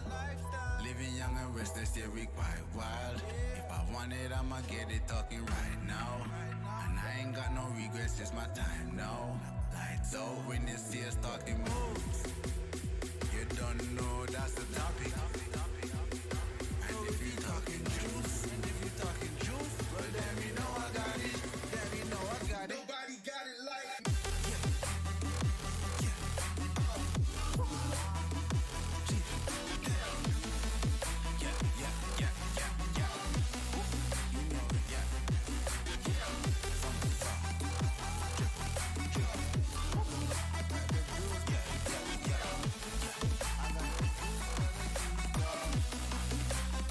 You know.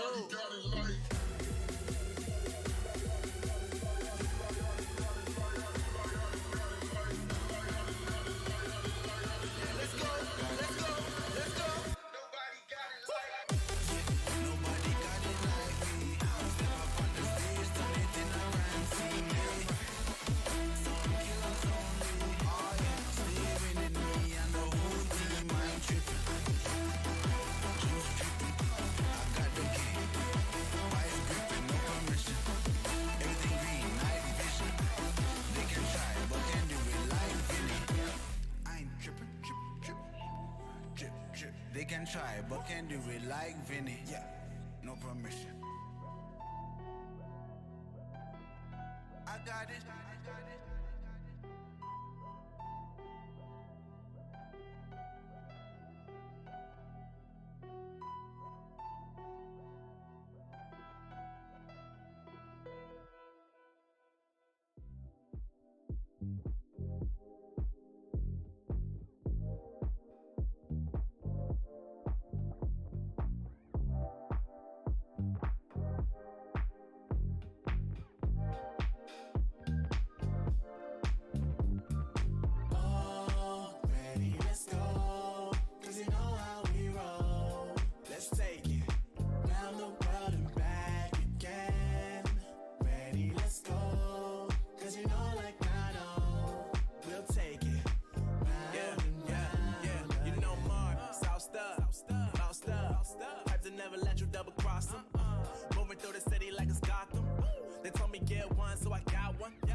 Welcome back, ladies and gentlemen, to ESL Season 10 of the Southeast Europe Championship. Troubling here, and I'm here with Nick Holden to bring you game number 2 between Random 5 and ASUS Rogue Elite. And I'm going to be honest right here with you, Nick. I respect the players and the org that ASUS brings, but I really thought that Random 5 was going to take this 2-0. Same that I thought that LevelUp were going to take these to a 2-1 victory. Now, both my predictions have been scrapped off. Unfortunately though, but to be honest, this entire series has been rather unpredictable just because of the fact of what these teams and their hidden potential really is. I mean, from the side of ASUS, wow, Nicola on that Kaiser, just an unstoppable machine. As soon as you saw those team fights basically coming out, you would see that Random 5, you would think that they've got control. They're actually getting their oppositions down low. They've got a huge opportunity to come out on top. And then suddenly you just see this blur across the screen that is none other than Nicola, that is just getting that damage and keeping them sustained in these fights. And throughout that, I think that is essentially what threw Random 5 off completely. They didn't expect that they were going to be going through a damage dealer like that, and I wouldn't be surprised if we saw the Kaiser coming out as one of the priority bans. Yeah, with a Renekton and Ezreal into the team, I was expecting possibly Random 5 to put Wild Rabbit onto maybe a mage down the bot lane, something that will have a little bit of a mixed damage apart from the Elise, or at least get that Renekton mid lane, go toe-to-toe with the Pantheon and punish with the Elise. Get the Renekton ahead and then start roaming around the map. Having the Renekton stopping the top side, you can only establish dominance towards the top side of the map. And because LMC was never in a state to have priority in lane due to the push that Pantheon provides, it was always half and half. Do we have priority? Do we not? Punishing Bruno, it didn't end up giving any fruit back to Random 5 because the Rumble managed to farm well, stay up in levels, experience, and gold, and then the equalizers were on point. Now, do we have a first pick, Kaiser? It does look like we've got an option. Ooh, even but better. Guess what has been let through the cracks? It is essentially the ADC that is, like you said, even better than the Kaiser. The Zaya comes through. Yeah, same late game potential, but add in there a lot of more survivability, especially versus assassins. You don't need the hourglass to protect yourself because it's built into your kit, plus a route to stun everyone that has been coming at you in place, so the rest of your team can take care of them while you put in auto attacks with them rooted. So this is going to be S+ tier ADC versus S tier ADC, because still Kaiser is one of the top ADs, the top 2 actually AD, but I will put her on the second place underneath the Zaya. Now, of course, because you've locked in the Zaya, you're either going to steal the Rakan away and play towards the Nautilus, or you're gonna look in the Nautilus knowing that the Rakan is coming in. Diablo though, he showed us big showing on that Zed in the previous best of 3 they played, and it's coming back in. I'm very excited to see Diablo on that Zed again. Definitely a preferential pocket pick of his. He absolutely loves it, and last time you mentioned that we saw it, I believe it was up against the Foxes. And the Foxes, unfortunately, looked like cowering puppies after he was done dealing with them. On the opposite side of things, to be able to deal with it, it looks like they're going to be bringing out the Orianna. Ooh, I don't like this. I don't like this at all, Nick. Zed is meant to be so powerful versus squishes like the Orianna, paired up with a really extreme AP, body slamming, big belly, wine drinking champion, and you've got yourself a recipe for success. I'm expecting Random 5 to definitely ban Gragas out here. All right, they go with the Rumble, so clearly top priority is a little bit of a concern for them. It Rek'Sai has to be. on the opposite side. Let's wait this one out. I think that they're actually going to be aiming towards the top lane. I mean, they can grab it themselves. At the moment. Yeah, they have the first pick right here. They're going to pick for Hop most likely and try to counter pick the top lane versus Bruno, which is what they did the previous time as well. So it could potentially be, we're going to let the Gragas open because we're going to pick it ourselves. That does become an option, but looks like, you know what, they decide against it. They potentially don't want to be able to run with that Gragas. So what kind of options do they have to work with here? On the side of R5, when it comes down to the junglers, I think that Jarvan might just be a good opportunity with this Orianna in terms of combining with her. However, I think that still doesn't deal with the big problem that is Diablo on this set. Yeah. Oh, and it looks like he's going to be banning that immediately. Yeah, and I think the only thing left for ASUS to go with here is the Elise, the AP potential with the CC lockdown and the early game aggression for the side of ASUS, of course. But then you can go ahead and go with something like the Nocturne to dive together with the Zed while the Zed is on a side lane, and then the Zarya Rakan combo with the addition of a top lane, it can fend off any charge coming in from random 5. And then I'm expecting, since ASUS might go with the AD jungler, to pop in something like the likes of Vladimir, I was about to say, but it seems like this is going to be completely out of the picture since it was banned in the first tab. We forgot about Talia, and that's what Stefan's going to play. I think the pickup of Lee Sin isn't that bad in terms of should Diablo get in, he's got a kick to be able to ensure his teammates a little bit there. However, I actually wouldn't have minded if we saw the Kindred being picked up in terms of Lamb's Respite, just being able to make sure nobody's going to get popped off of the get-go, especially knowing that with the Talia as well as Diablo coming in, how much damage output. However, on the opposite side, they get the Renekton locked in to complete their combination, so their big AP damage dealer is going to have to be Talia. On the opposite side of things, Gnar is what they hover over. I mean, they were making some decisions there. Victor was an opportunity, but I do prefer the Gnar pickup. That's great, because you don't necessarily have to snowball Lubens here. He's gonna take the lead on his own.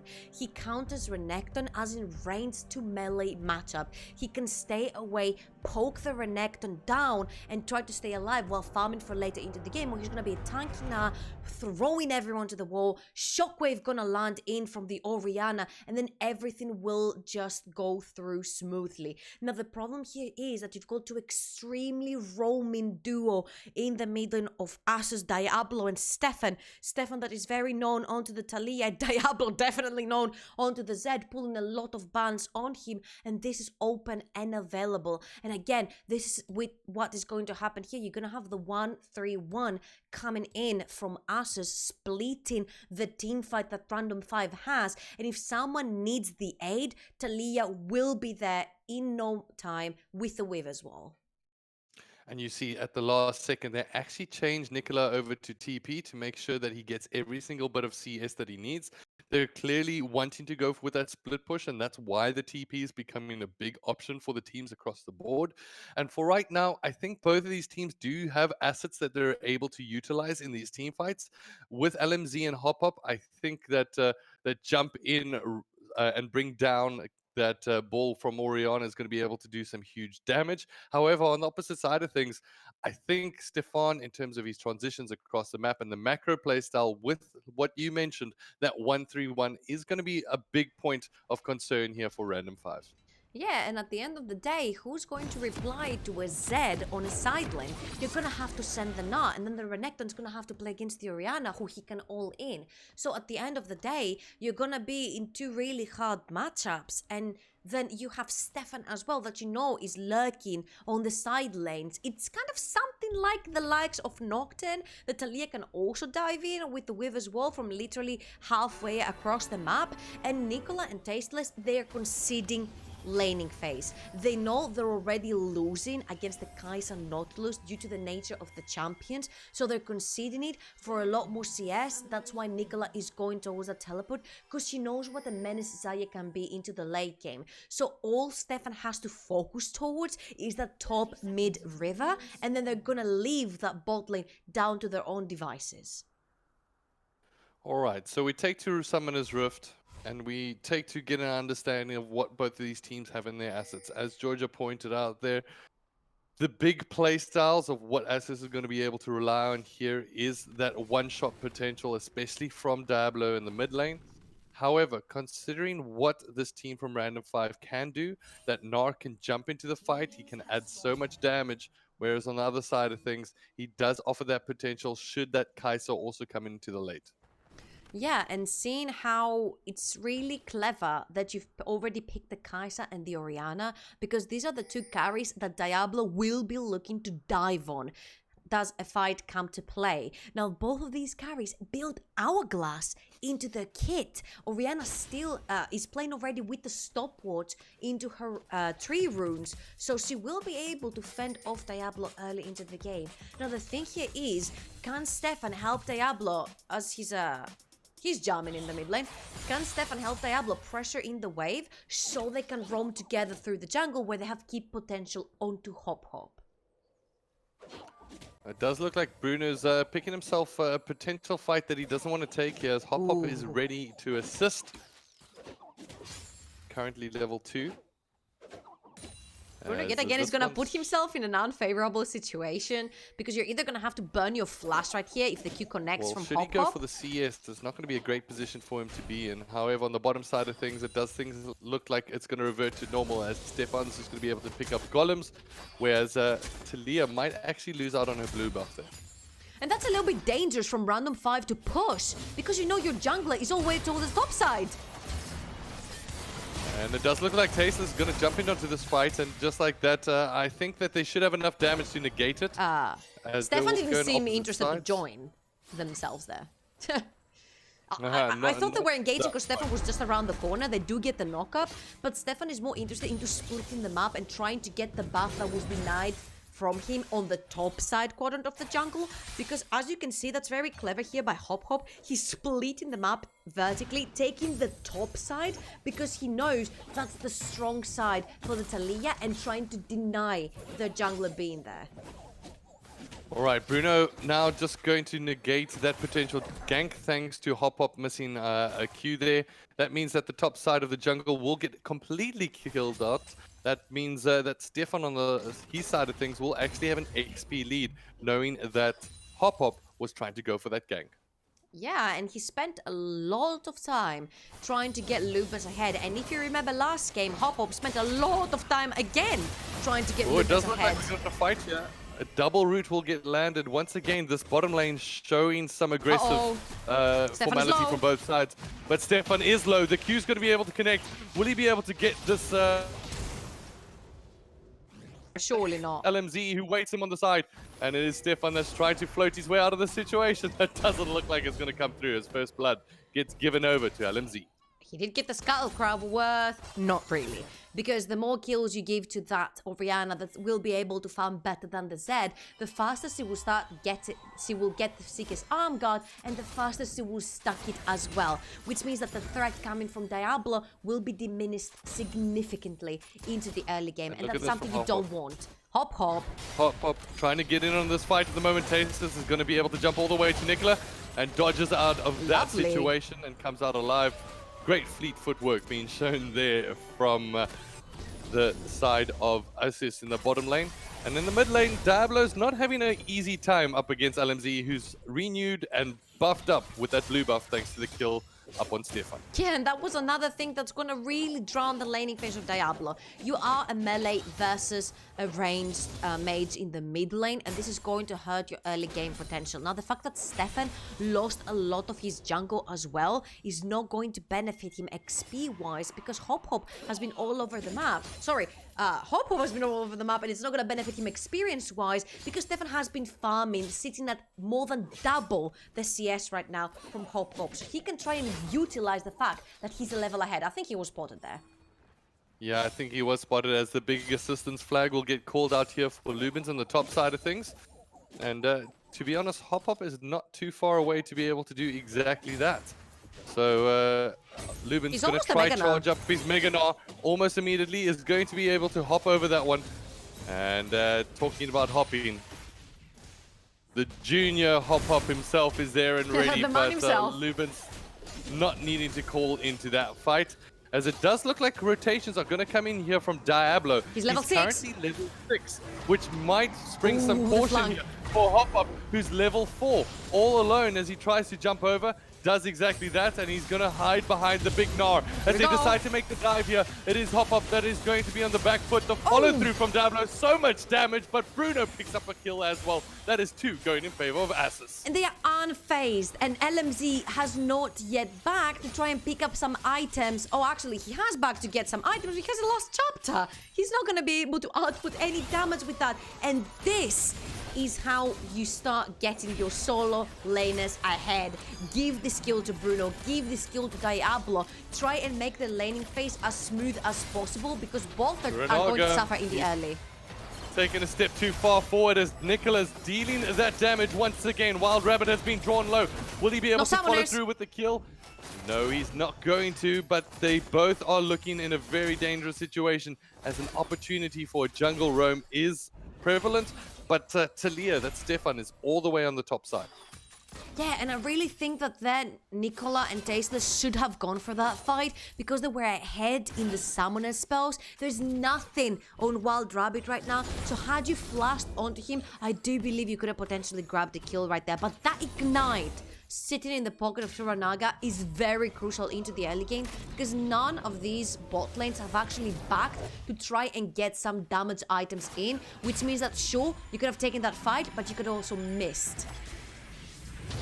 And this is where, from Nicola's side of things, he's going to be able to get so much XP and being able to push that lane in and make sure he gets all that kind of CS. That's going to give him a big advantage as he scales up towards that latter stage of the game.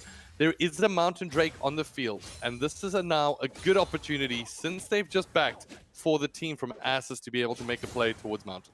Exactly, Turanaga all the way back into the fountain, and that's all because Tasteless has not backed yet because he interrupted Turanaga's back to give them priority onto this dragon, which is going to go uncontested. So just by that move from Tasteless, that is a Mountain Drake going down for ASUS Rogue Elite.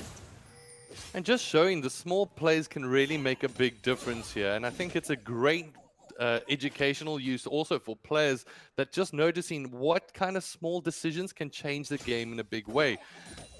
From the other side, we take a look at mid lane, and so far LMZ's had a great time. I mean, in terms of getting that first kill, and he has a good CS advantage. However, you questioned that last chapter. If you could say that there was another item that he needed to look at, what would you say that would be and why? Oh, no, I didn't question it. I questioned if he would be able to do any damage with just having that when he went up the top lane. So I was like, surely not. With the last chapter, you're not going to have any damage. You know, to go forward and try to get one kill at least in that 1v3. I think he would have just died. So it's perfect. It's going towards the Ludens. Hop is there, though. Hop is there, but so is Stefan, as he's going to be able to clear out that wall. The top lane is like a magnet, Nick. It's pulling everyone in. It is indeed, but right now Hop is going to be able to stay with this fight. A fully charged Bruno is a very intimidating target. LMZ incoming. On the other side of things, Stefan is right there. This time LMZ pushes in the lane and has the opportunity to rotate, but will end up going back to lane to be able to pick up the next wave. Diablo going to hold things down tight because he still has an Ignite in the back pocket. Oh, the flash forward here, and then just like that, they catch him off guard, and it's Stefan and Bruno that pick up the kill. This one, however, going across to Stefan. That was a crazy read. Hop had just completed his back teleport to Fountain, and the second he disappears from our screens, Bruno flashes forward for the stun. That was excellent work right there from the side of ASUS, and unfortunately for Lubens, he has to pay with his life. All right, so far in the top lane, Lubens, he's been having a tough time. In the bottom side of things, both these teams have relatively drawn even so far. However, we have talked about the scaling difference between the two. And Xayah, yes, is that S+ tier caster, so we're going to have to wait and see what is going to take place. Yeah, and I mean, I think it's gonna be the battle of the bot lanes later into the game, right? But here, Nicola does have his defensive mechanisms. Wild Rabbit will have his own build into the kit. You know, back to the Hourglass is in trouble. The root to be able to get landed here on Wild Rabbit. That will come out and get taken down. And guess what? A lucky rabbit foot gets put in the back pocket there of Nicola. Actually, no, that one actually goes over to Stefan. Yeah. So Stefan getting the kill there. That's the curse right there. I was saying how he's gonna have built in some items that will protect him from this happening to him, such as the bounces, such as the hourglass. He's gonna have a lot of shields coming in from the Orianna as well. And you can see here that Bruno, by grabbing this skill, he's able to build in some damage into his kit as well and try and go toe-to-toe with this Na in the top side. Now, of course, when he's Mega Na, it's much easier for the Renekton to approach the one-on-one fight. It's when it's Mini Na that it's a problem for Renekton because you can't quite reach to trade. All right, so interesting going for the BF as one of the first items there, as well as the Ninja Tabbies. Looking to build towards that Essence Reaver is more likely going to be the accomplishment there from Bruno. On the other side of things, Can I say well, you seemingly are doubting. Can Surgeons, I say Sojin? apologize. You're 100% right with Surgeons. And it does look like on the other side of things, Bruno, or rather Lubin's going to be building health. And in that bottom lane, now that Nicola has an advantage in terms of damage output, I think this is where they can really lean on their strengths towards trying to capitalize off of R5 losing out in this bottom lane. They're trying to find... Oh, hop up! I was about to say they're trying to get a flank, but Hop Hop is already on this flank that they're trying to find. Now, this is, of course, a The Shelly. wall will come in. Wild Rabbit actually gets forced over the wall. They both need to flash. In Look terms who's of here. synchronicity, it was perfect. But on the other side of things, Diablo says, get ready, because he's ready to pop a death mark. This time, he's going to be able to run out of that situation as he returns to the mid lane. But nobody getting kills out of this one. Yeah, and you're trying to get the Orianna to roam, but look at all that vision established in the top right quadrant of the jungle. It's all blue for ASUS, and they're holding the upper hand here. 3,000 gold in the lead, 12 minutes in, and Diablo might not have gotten the kill down bot, but he wants one anyway. He wants one here as the death mark will get landed, and just like that, Diablo gets himself another kill. As a 2-0 Z with 100... around about 100 CS, around about the 13-minute mark. He is looking deadly. However, in the mid lane, it does look like they want to make another play. Stefan is making his way towards LMZ. Yeah, and that's a much different Renekton you see here that you saw from Lubens. Lubens, because he was the early game champion in the previous game. Oh, Gage coming in here from Turanaga as he connects with the damage. Nicola trying to get the output, but Tasteless managed to land the knock up here on Wild Rabbit. The root will be able to eventually connect, but they try to follow through here. Will there be enough? On the top side, keep an eye on Stefan. He's going to be able to join here, but no, he's already used his Weaver's Wall, and that's not going to be able to come in a couple of seconds. He will use the flash, and just like that, they pop them, and ASUS get themselves another 2. They're brute forcing 2v2s when they know that summoners are down for Wild Rabbit and Turanaga because they had to expand them due to the Weaver's Wall by Stefan. And Stefan on Talia is dirty, filthy, and he's showing it here. He is all over the map, picking summoners, picking kills, and every single one of his carries, himself included, are just ahead in the game. 4,000, 5,000 is now the gold lead for ASUS Rogue Elite.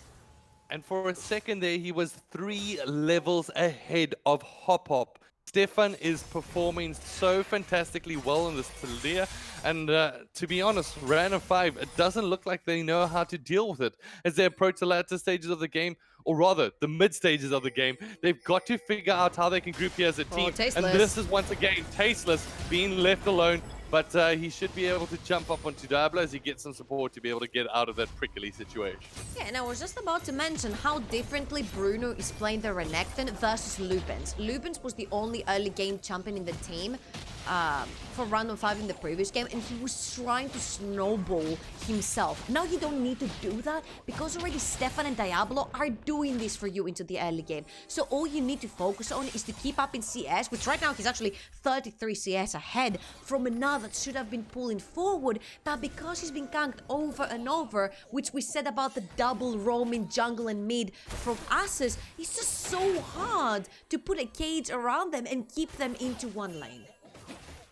And you can see now the split from Diablo saying, you know what, whoever wants to come join me on the split, as we mentioned earlier, nobody's really going to be able to take him on 1v1. So either they need to commit 2 assets, or it's going to force R5 to fight. The Mega Gnar knocks back all 4. It's huge, as if it's going to be the follow-up coming in here from the Random 5 gaming team. And just like that, they turn it on its head as Bruno gets pulled back. Nicola just gets left as a spectator on the other side of things. Diablo now dancing back to try and protect his tower. But what a play there from Lubens.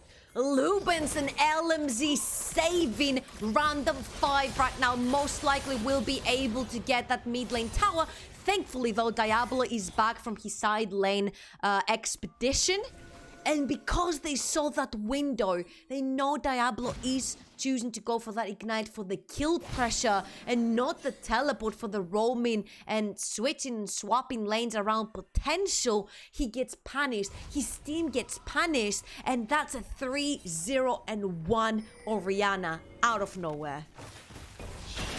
Just like that, when you thought Random 5 were out, you ask yourself the question, what did they need to do to turn this one back in? What they needed to do was take a Mega Gnar and throw all 4 players back into essentially Orianna's ultimate, which just demolished them in terms of damage.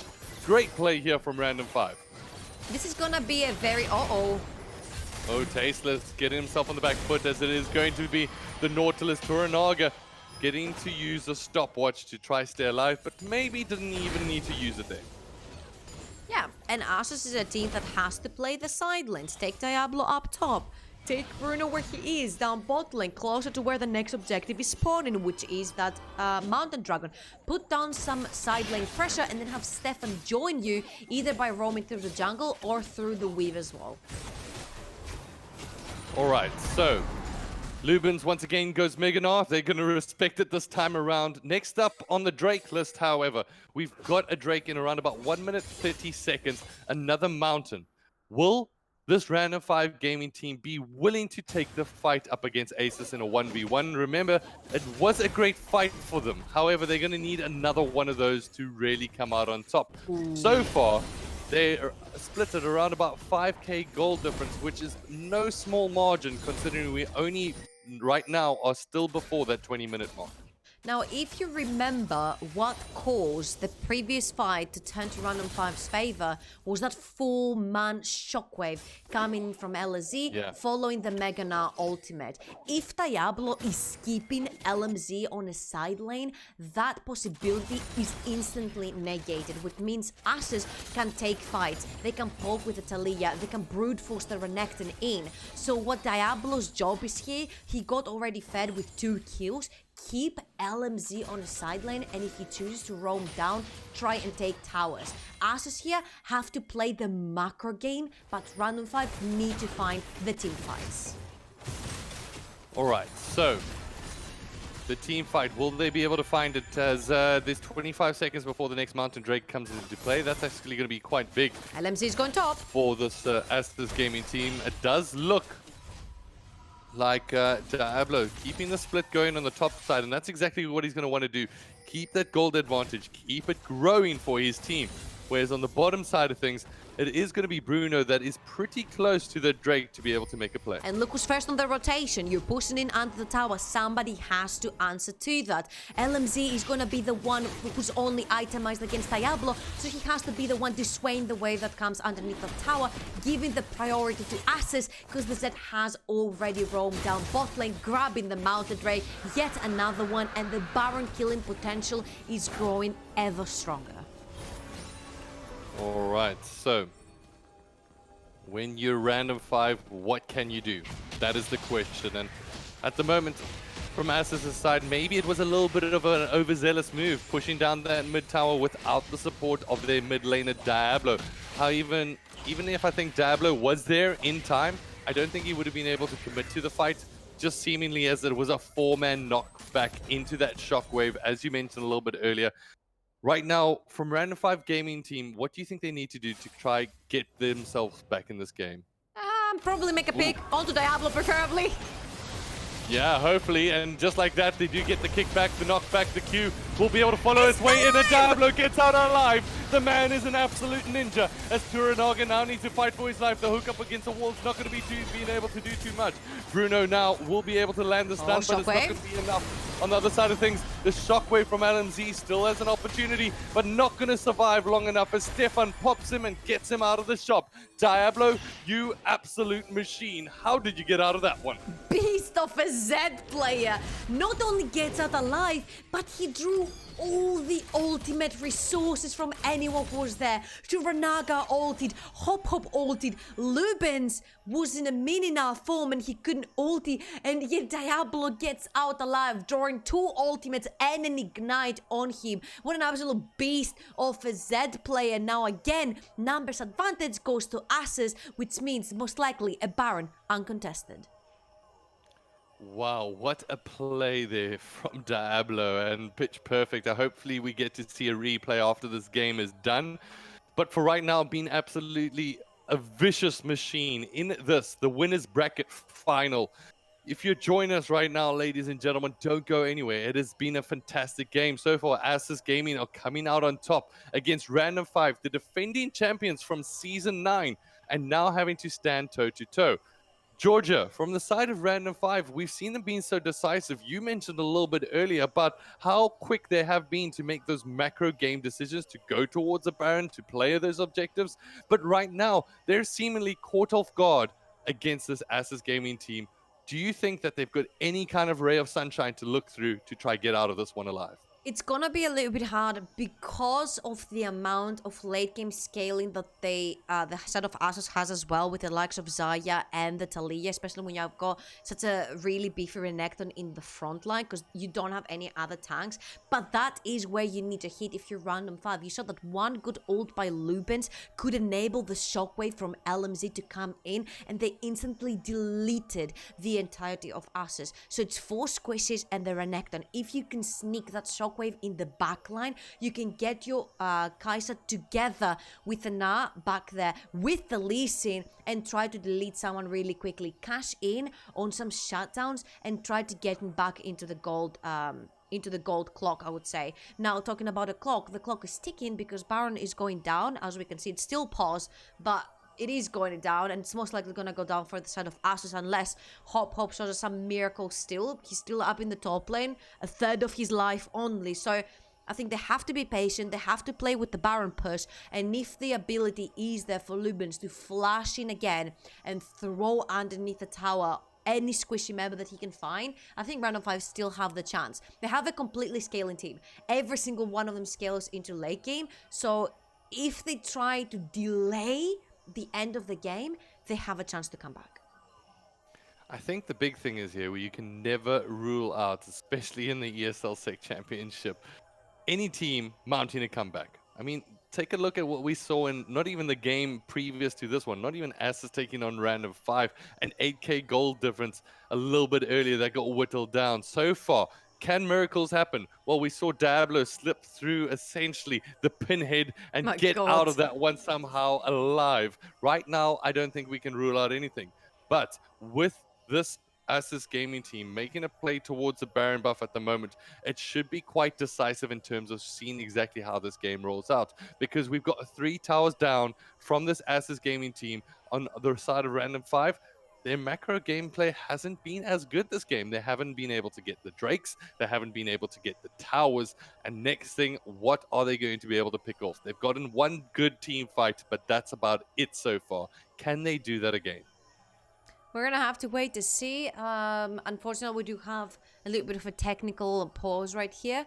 And I mean, I actually believe in this ASUS team. If they get the advantage, they just run with it. We saw in the previous game, they didn't have it from the start. But once they were able to get ahead, they actually never let go. And this is the important thing about teams. Knowing where your win conditions lie, knowing where you can put the pressure down, and never let go your foot off that gas. This is what Diablo doing here. He might not have the killing potential onto LMZ, but keeping him on a side lane while the rest of his team is grabbing a big objective is huge, because that shockwave is what completely dismantled his team in the previous fights.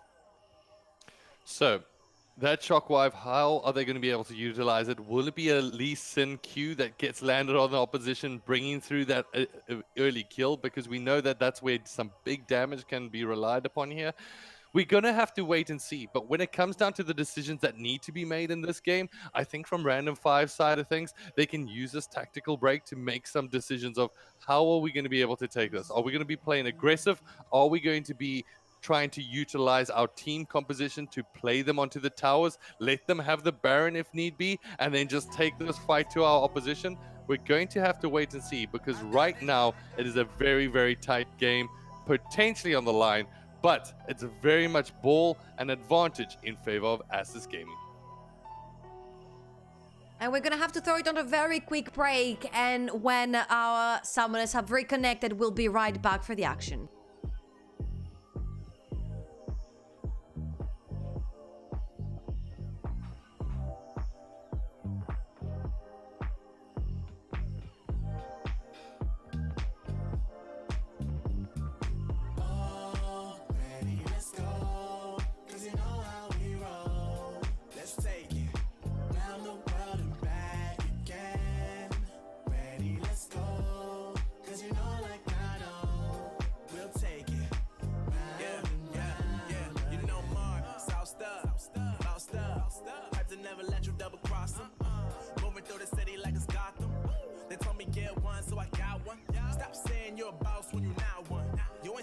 Nah, you ain't lost none. All over the gram like you got a bag. You ain't big dog, we ain't hear none of that. I'm in the gym looking like a running back. And you know the flow, got him coming back. Who I was in the past, I'm unattached. Only focus in this moment is bringing the summer back. Oh, respect my grind, elevate souls and I spread good vibes. Young divine, you know I gotta shine. Raise your hands for a good time. Aye. Vibe until the morning, sleep until the noon. You said that you want it, so I got it for you. Let's all get together and show them how we move. We move, we move, bringing summer to you. Ready, let's go. 'Cause you know how we roll. Let's take it round the world and back again. Ready, let's go. 'Cause you know, like I know, we'll take it round and round. Yo, hold up, let me switch my flow up. Back in high school, they were telling me I'll blow up. Doing talent shows, and man, everyone will show up. Got in an accident and still made it for them to go nuts. You know what? I'm so so what? I'm so That means I can't describe the way I vibe, the way I. Some summoners rift with music to kick in back into the action, and this is going to be indeed Baron Nashor going down for ASUS. The doors keep closing in Random 5's face over and over and over again. A miracle insect kick from Hop Hop, a miracle ultimate by LMZ, or Lubens, I think is what's gonna turn the tide. If that doesn't happen, if ASUS finds the picks or the kills, I think this is over. There's already 8,000 gold difference between these two teams. I think the big thing here is, like you said, they need a miracle to be able to try fight their way back in. And we've seen miracle plays happen. Hell, we saw one taking place in this very game a little bit early on with that Gnar jumping through into that shockwave. However, when it comes down to where this Random 5 Gaming could have looked to, I think in terms of their mid lane, there was a lot of priority there, but I haven't seen really LMZ come effectively across the map in terms of being able to utilize that advantage that he's built up, just because the rest of the lanes are just as strong. I mean, Nicola 1, 0, and 5. Every single one of their teammates are currently going positive, with the exception of Tasteless, but he's not there to take kills anyway. On the other side of things, Diablo forces the fight as he jumps through. And will that be a little bit of an overzealous play? He does get his opposition down low. On the top side of things, it's Bruno that shoves down a tower. And now Hop-Up tries to work his way in, but Hop-Up finds himself hopping back to the death screen as he gets knocked down, and another tower goes and falls in favor of ASUS Gaming. Diablo is not there to kill people. Diablo is there to play diversion. This is exactly what he did on the pattern in the last game. Weaver's Wall. Weaver's Wall lands his way in. Taste is going to be able to bring back the knockback, and just like that, as Shockwave actually doesn't manage to connect with anybody there. LMZ completely going off of the mark. Now Lubin's trying to get in a couple of dashes, trying to build those autos. He wants to get himself to Mega Gnar, but it's not going to be enough as they find another tower falling down, and that's 3 in quick succession. They still have faith in their game, and that's what they need to keep doing for round on 5. Keep clearing wave after wave, keep your towers alive, keep your inhibitors alive, so you can be able to move out of your base. Does a dragon or a baron spawn again to try and contest? Now, of course, I was expecting to see something maybe like an hourglass second item for the Orianna and a third death cap. He has chosen to go towards the orb though, which is also a big boost of AP when you need it. And you saw that this Orianna starts hurting. They haven't itemized any MR for that threat. And of course, the AP race is going to start kicking in from the Kai'Sa as well. You know, the mana moon is going to become more mana very shortly, and the Kai'Sa is going to come online. So you are on a ticking bomb because you saw that... Inhibitor's open.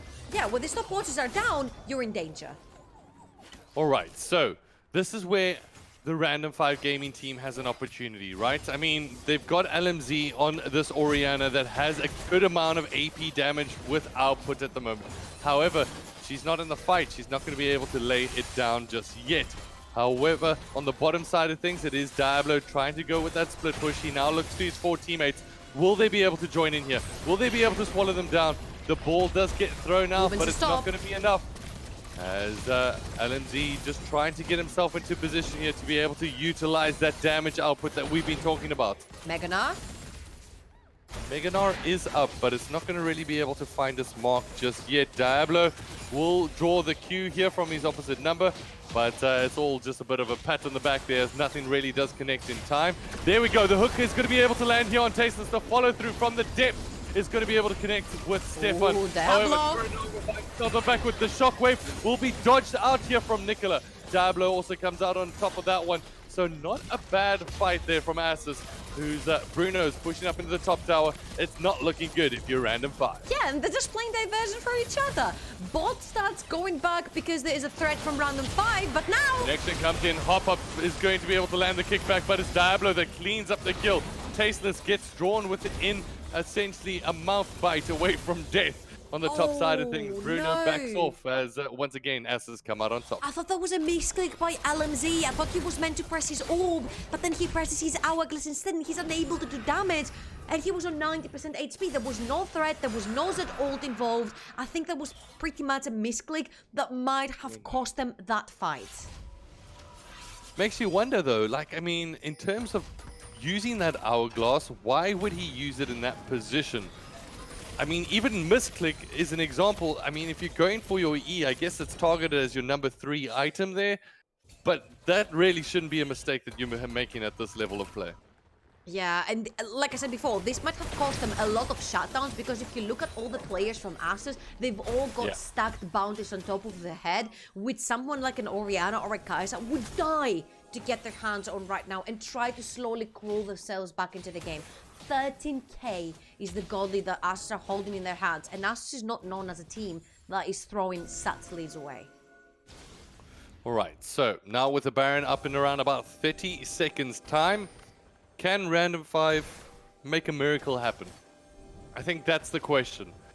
At the moment, it's a 1 in 1,000 opportunity to get yourself really back into this one with a fighting opportunity, but who knows, they might be able to call themselves a betting team to make that play. Baron is up in around about 10 seconds. They're going to push down this empowered minion wave down the throat of Random 5 as they turn their heads towards Baron. And it's a really hard situation right here because the second you throw your attention to the Baron to try and potentially steal away from Stefan, Diablo could potentially go over and try and split push. No, he's going to be there. Hop-Up can't even commit to the fight. The Weaver's Wall maybe was a little bit too early. They can throw it in, but it's not going to be thrown out as Random 5 have to turn and ducktail at the moment as they are forced out of this one. It is going to be Lubins that finds himself in between Stefan and Tasteless. He jumps over the wall to get himself out alive. On the top side, Diablo is trying to get some wards taken down. They jump down onto Diablo. Will he be able to get out? No, shut down. 900 plus gold. Now you can fight. Turanaga now trying to get himself out. It is not essentially a situation that ASUS want to find themselves in. Shockwave is still available in the back pocket. The hook from Turanaga is not going to be able to find its mark. Bruno makes him explode. The shockwave lands, but it's not enough damage as the follow-through comes in from Tasteless. trying to chase down LMZ. Stefan comes up with the kill on the top side. Wild Rabbit and Hop Up need to get away. And just like that, ladies and gentlemen, it is going to be ASUS that come out on top and progress through to the grand final of the ESL SEC Championship. Yep, and Random 5 unfortunately going to have to deal with the consequences of being knocked down to the lower bracket and having to face a very decisive and scary Nexus. Congratulations, though, to ASUS Rogue Elite for reaching the grand final best of 5 with 1-0 win already. Hi, I'm Pringles. And I'm Chips. Wanna play? Wanna lose? Controllers. That round goes to me, I guess. Yeah, okay, mister, I'm so funny today, but I've got this greasiness, you know? No, I don't know. Pringles doesn't give you greasy hands. Ready now? Yeah. Well, I can't. that's 2-0 for me, I guess.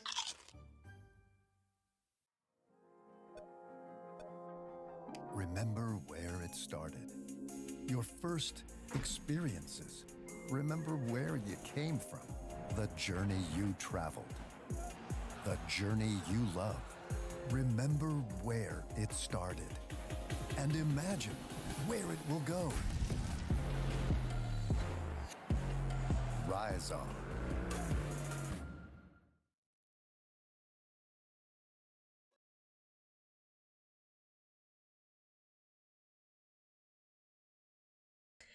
And welcome, ladies and gentlemen, back to us. And oh my, I was expecting, if out of any series, out of any best of 3 games that we have casted, Nick, I was expecting this specific two to go all the way. I was expecting to be here holding my throat because we have gone up to 6 games. And although I'm not disappointed from the quality of the 4 games we saw, I really wanted the punch back from the teams that lost. Yeah, we definitely want to see that punch back here today, but I don't think that any one of these teams are going to be feeling too down and out of the situation. I mean, the only one really being LevelUp from Nexus Gaming side, they're coming off of some great momentum to face on what looks like a little bit of a beaten down Random 5 gaming team who have to go back and do their homework. Coming in as defending champions, there was so much weight being put onto their shoulders. However, I do think that there were a couple of opportunities for them to take down this ASUS gaming team from their side. So from this going all the way to the grand finale, I think that any one of these 3 teams can take it, but it is clearly advantage in the ball of the court of ASUS gaming. Yeah, of course, it's going to be a best of 5 final, and because ASUS is coming from the upper bracket, they're going to already have a 1-0 lead over either Random 5 or Nexus Gaming. Now, if I have to guess, I would say Nexus Gaming looked more decisive in today's matches, and they just swept over LevelUp, swept over a 9k gold deficit. I mean, they looked pretty scary. Yeah, very, very scary going into this next round. And if I'm Random 5 right now, I'm saying, guys, we are staying on. We're practicing. We've got and we're going to make sure. Exactly. We've got a lot to do coming up in this next game. Yep, and of course, we're not done here, guys. We have the lower bracket final and the grand final that ASUS have already secured themselves a spot for. This is going to be next Friday, 6 p.m. Central European Summer Time between Nexus Gaming and Random 5. That's a best of 3 in the lower bracket to see who's going to advance to the grand final versus ASUS Rogue Elite. From myself, Nick, and the entire ESL broadcast crew, wish you a lovely night, and we'll see you guys next Friday. Stay tuned.